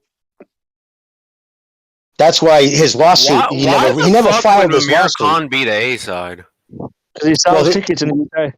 Yeah, the numbers. Yeah, that's what they go by. Yeah, but the thing is, even though, and did you guys hear that? What I said? He never refiled that. Well, there was paperwork he needed to file and get in by a certain date to make that lawsuit go ahead. The lawsuit against Bob. He let that drop. He never filed the paperwork. Of course he did. I mean, think about it. He was the highest fucking paid welterweight. He would have looked like a. So wait a minute. Yeah, so he hated you so much, he made you the highest paid fighter in your division, and actually any division closest to you, guaranteed money. Even when he fought in the bubble, every fighter he had that fought under the bubble all took a haircut, including Lomachenko and Lopez. Crawford, nope. Give me $3.5 million, motherfucker, and he got it. Fought in an empty stadium. Crawford had an exclusivity deal with ESPN where he was guaranteed a minimum of $3.5 million on every fight. So he's getting paid fat. If anything, he should be thankful to Bob Arum that he got him that exclusivity deal, because Al Haymon would never do shit like that for fucking Spence, But the networks don't trust Al Haymon anymore. That's why he'll never get that deal. Yeah, because look what he's done to all of them. I don't know if you guys ever played Fight Night Champions, but if you look at Fight Night Champions and y'all go to OWC, online World Championship, Fundora looked like a created boxer, bro, and I don't feel like he should be in this weight class. That's just all I wanted to say, but keep it going. If he can make the weight, then okay. I'm saying, look, Showtime, Fox, they have no non-pay-per-view cards anymore. Like very rarely. I mean, Fox 0, I think now at this point because this time of year they would have a schedule out. There should be like fucking 6 or 7 fights. Sorry to cut you off. Keep going, brother. Where's the 2023 schedule? Like, where is that? But Jimmy, things like Crawford has really screwed himself over by leaving Bob. I mean, where's his career going to go from Bob now? would take. Listen, you know what the fucked up thing? Bob would take him back in a second. Shut up, man. No, he would. No, absolutely, he would. Terrence Crawford is some greatness right now. That's maybe why you feel me. He's going right now. He's trying to get the Spence fight. And guys, listen to this, right? And take yourself out of the angry. Like my first reaction, if somebody did that to me and they're trying to come back to me, of course, my first gut reaction would be, get the fuck out of here with that bullshit. But now think about if you want to make yourself look good. Imagine if Bob takes him back in. Okay, come on back in, bro. And then, he comes back into the door. Sorry, Dad, I said some stupid shit. Al and them, which they did, talked him into doing it. Because remember, Al had to pay fucking Bob a shit ton of money. Because Bob won in court, so it was undisclosed money. So fucking, he can't stand Arum. In fact, that was the main thing. I will not make that fight if he's with, still with Arum. The same reason he bailed on Porter. So he hates fucking Arum. So if he did go back, think about what it makes Bob look like. How many people are going to sit there and still say, you really think that he was racist? It instantly takes the veil of anybody has any doubt. Well, wait a minute. Is that old Jew racist? You know what I mean? And then if Austin Crawford goes back, people are like, well, obviously not a racist dude. He's taken back. Not only is he a racist, he's pretty forgiving. So it would be good publicity for Bob in his last few years on the planet. And he knows that Crawford can fight. So that's why I think he would take him back. His own self-interest. Yeah, Bob Arum was like 90. Damn. Yeah, I agree with Jimmy. Remember Teofimo What's that? Lopez, man? Teofimo Lopez went back to Al with his tail tucked between his legs, right? Yeah, he said some hard Bob too. Yep. Doesn't Floyd say he's still getting paid he's still waiting on checks for fights that he had years ago? Who? He could be bullshitting, but I mean, he could be saying the truth also. Floyd said that. Floyd said he's still waiting on checks for money for fights that he had years ago. From who? Well, it couldn't be from Bob because just the statute of limitations up. He wouldn't be expecting. I know it's from Al Haymon. I just said okay, from Al Haymon. Oh yeah, no, under Al Haymon probably because he defers payments. He was under Al Haymon when he fought Pacquiao. Yeah, remember he never paid his taxes on that shit. He fought Conor McGregor just so he could pay his taxes. I'm pretty sure Floyd only brought that up because he doesn't want to pay Logan Paul his money. Well, did you see that? Did you see Floyd? Goofy as hell, bro. Like you just. Why are these Japanese people in Rising allowing Floyd to fight and paying him stupid money? It really annoys me. It does. That's why he's a hater right now. That's why he's doing these fights because he's getting his money in increments.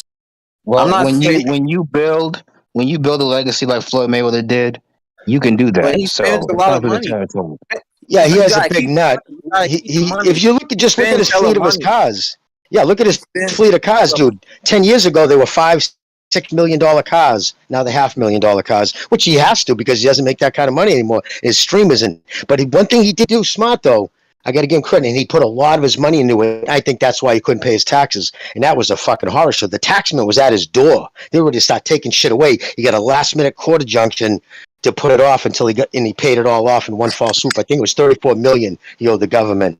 But anyways, he sunk in. I believe the last I checked, because my wife works for a law firm too, and they do real estate. And I think he's got invested $210 million into a cat. He's actually one of the biggest black real estate people in New York City now.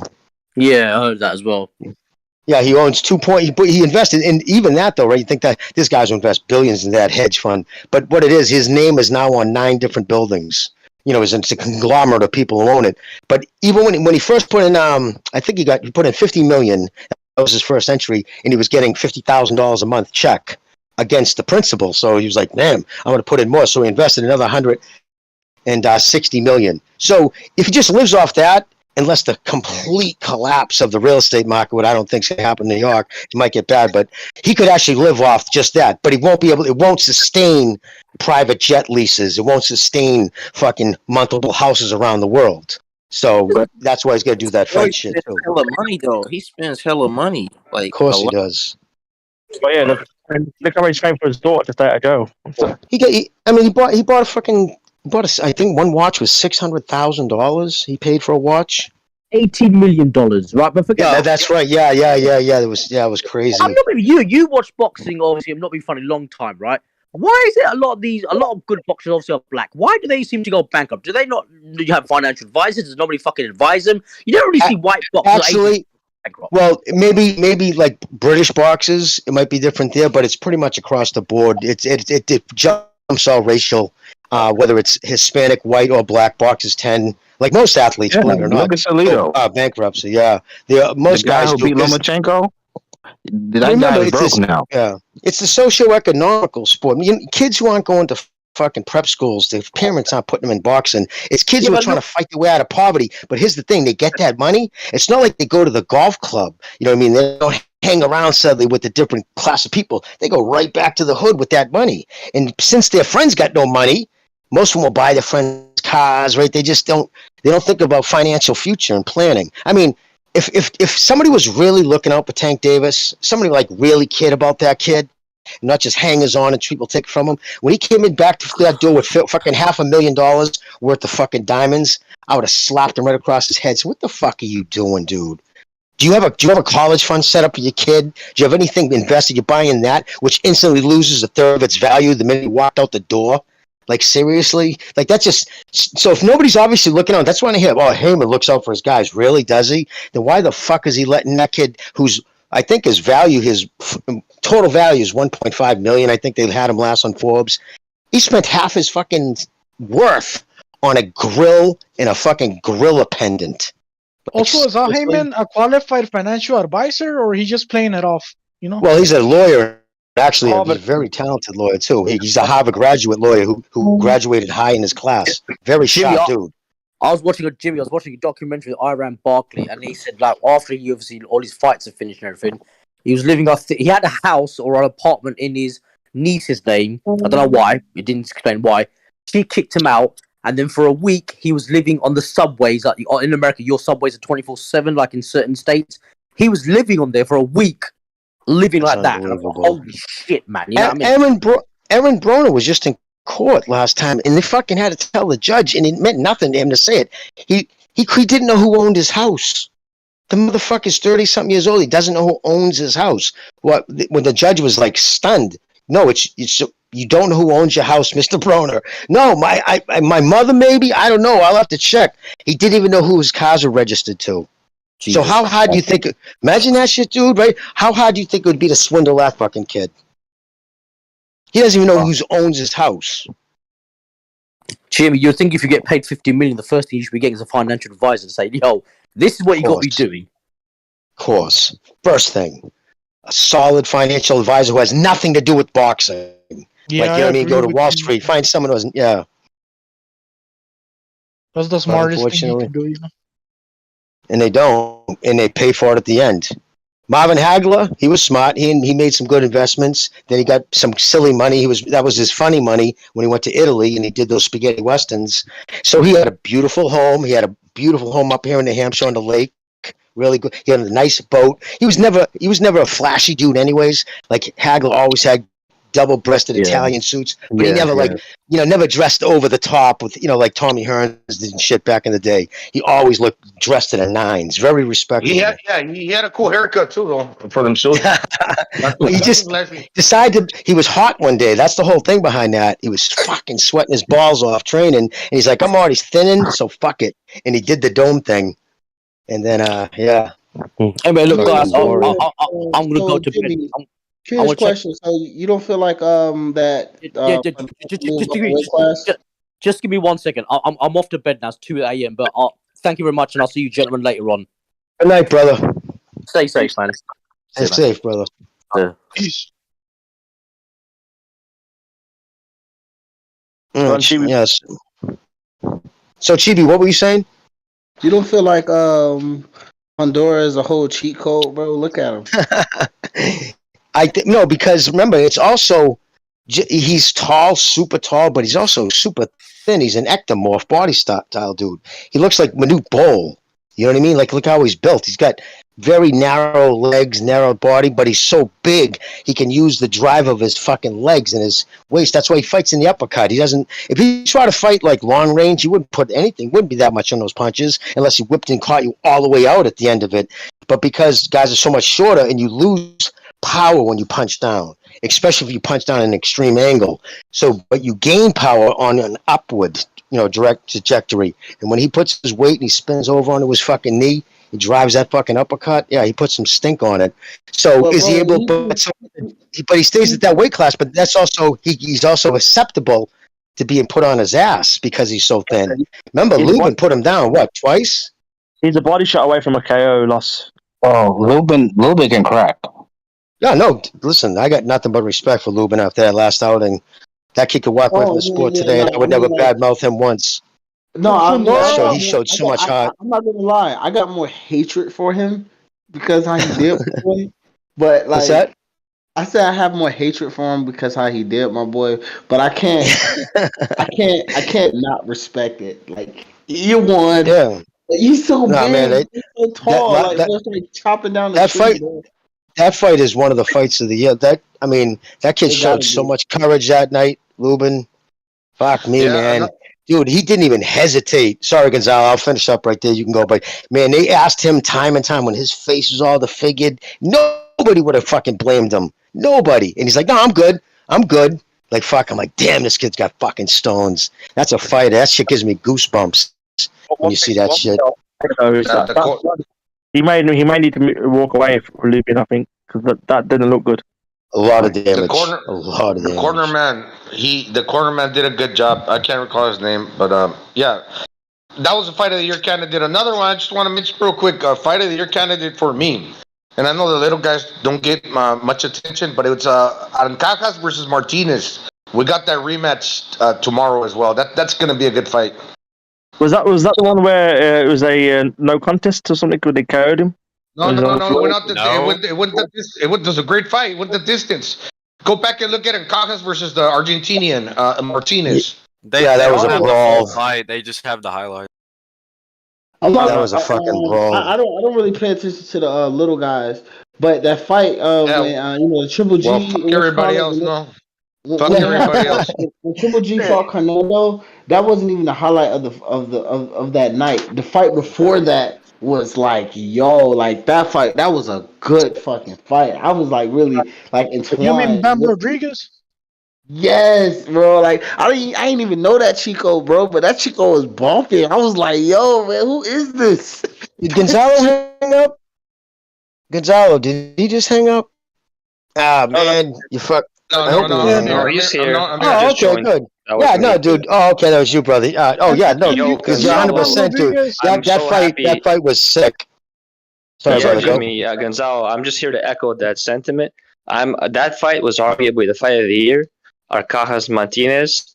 I'm expecting 2,000 punches this time. I think they threw like 1,200, 1,500 or something each. Like insane. Yeah, Gonzalo. You know what's crazy? If they would have been big guys, if they would have been, they probably wouldn't have allowed that fight because it was brutal. But these little guys ain't fucking, man. Let them fucking kill themselves. If only they had more power, bro, it would be so much better. I think about Martinez versus Arroyo. I think that was a no contest, right? Yeah. Yeah. Oh, okay. Oh, yeah, that one's happening tomorrow as well, isn't it? No, that's not happening tomorrow. That's happening on Chocolatito Estrada card. Okay, all right, okay. Yeah, but tomorrow Martinez versus Arancajas for sure. That's gonna be great. He had 8 defenses. He had been a long time reigning champion. That dude came out of nowhere, dedicated to the memory of his maybe mother, I think. His father. He fought like a man possessed, like Buster Douglas, that little dude. Yep. His father. Okay. Yeah, cool. And I gotta say too, Lubin, that kid is another example of him an asshole, not caring about his fighters. Listen, Lubin was he had crazy hand speed. He was one of the most touted fighters for the PBC coming out. I mean, even but no at matter how 50 much I like PBC, I gotta agree well, with you on this one. dude, Like, and he shouldn't have. But dude, he matched him at 15 pro. I said it then. I'm like, why the fuck are they putting him in against Charlo in a non-drug tested fucking fight against Jamal? I said, I'm like, why? He wasn't ready, and nobody looked out for the kid. And because he took that L, now once you take that L, now you're always having to be the opponent. You know what I'm saying? So you're always going to be matched tough. And then the crazy part is Lubin. Yes, no, of course he did. But if somebody looked out for him, they would have said they should have moved him like that quick. I'm just saying, Lubin had talent. I think that fucked his career up because if he would have been ready for Child Baby at 20th fight. He just moved him a little too soon. That's all. I just think that nobody looked out for him. Lubin is literally from where I'm from, so I don't care how many fights he lose. You feel me? I want him to win. You feel me? It's just more of a thing. Like that fight was too early for Lubin, man. And I still think with the heart that Lubin has, if he just go back to the drawing board, bro, I think that he could still be a great star, a fucking great. Of course, star. listen, it'll be all depends on how much damage did he take. Did it affect his career? Did it affect him? If he's able to shake it off, absolutely. He's got good hands. He went in there against the towel. Yeah. I mean, he had to, dude. They did the right thing. I would have. You had to save the kid against himself. Yeah, he wasn't. Put it this way, he would have died. He would have fucking died. And I watched a fighter I used to be a fan of, man. He was called the Rebel, Chris. The Rebel, they used to call him the Rebel Man. He used to wear a Rebel flag. And it's the fucking thing from Nashville back in the 70s, late 80s. I mean, late 70s, early 80s when that shit, you can still do that kind of shit. But, dude, this kid used to fight with all heart, not overly skilled. What happened, though? Same thing. He got into a fucking fight with a kid like Lubin. This kid wouldn't quit. No, I'm good. Thomas, that was his name. The fight, he was paid $1,000. He walked out of the ring. He turned, looked at his manager. He said, "Holy shit, dude, I think I'm dying." And fucking boom, his eyes went out and he never regained consciousness. And he died the next day. The Rebel kid, of course, a lot of people would say he was racist because he was fucking with that Rebel flag, right? He was a white guy. Yeah. Ruined him. He would go to his father's house. He used to go to that kid's grave right up until the time for years. Ruined him. His career was never the same. He couldn't, even when he fought, it was Greg Haugen, I think, or no, I forget. It was a big name guy who was coming on the up, and he rocked him. He had him hurt, and the dude sat to fight. He even knew. He's like, he had me hurt. That was the worst I was ever hurt at that time. And I realized, he said, I sensed him, like, why didn't he jump on me? And he said after the fight, I don't want to hurt anybody. I don't ever want to do that to anybody again. So it does affect people. People can guys, die. I gotta bounce. We know it's 3 hours, so I gotta go. But you guys can stay. You guys can stay there. I just got here. All right, see ya. All right, everybody in the chat. We gotta cut this. We gotta end this at some point. It's almost been 3 hours. But thank you for joining us. Don't forget to join the BDA Discord. The link is in the description. There's two links. One's for the Open Lines Friday Discord, and the other one's for the main BDA Discord. So make sure you join those. And yeah, we'll see you next time. All right. We'll probably see you on Sunday for a post-fight show. So stay tuned for that. All right, everybody in the chat, Grievous, Parakua, One Foot Out the Door, Heretic, everybody who donated, really appreciate it. Have a great night.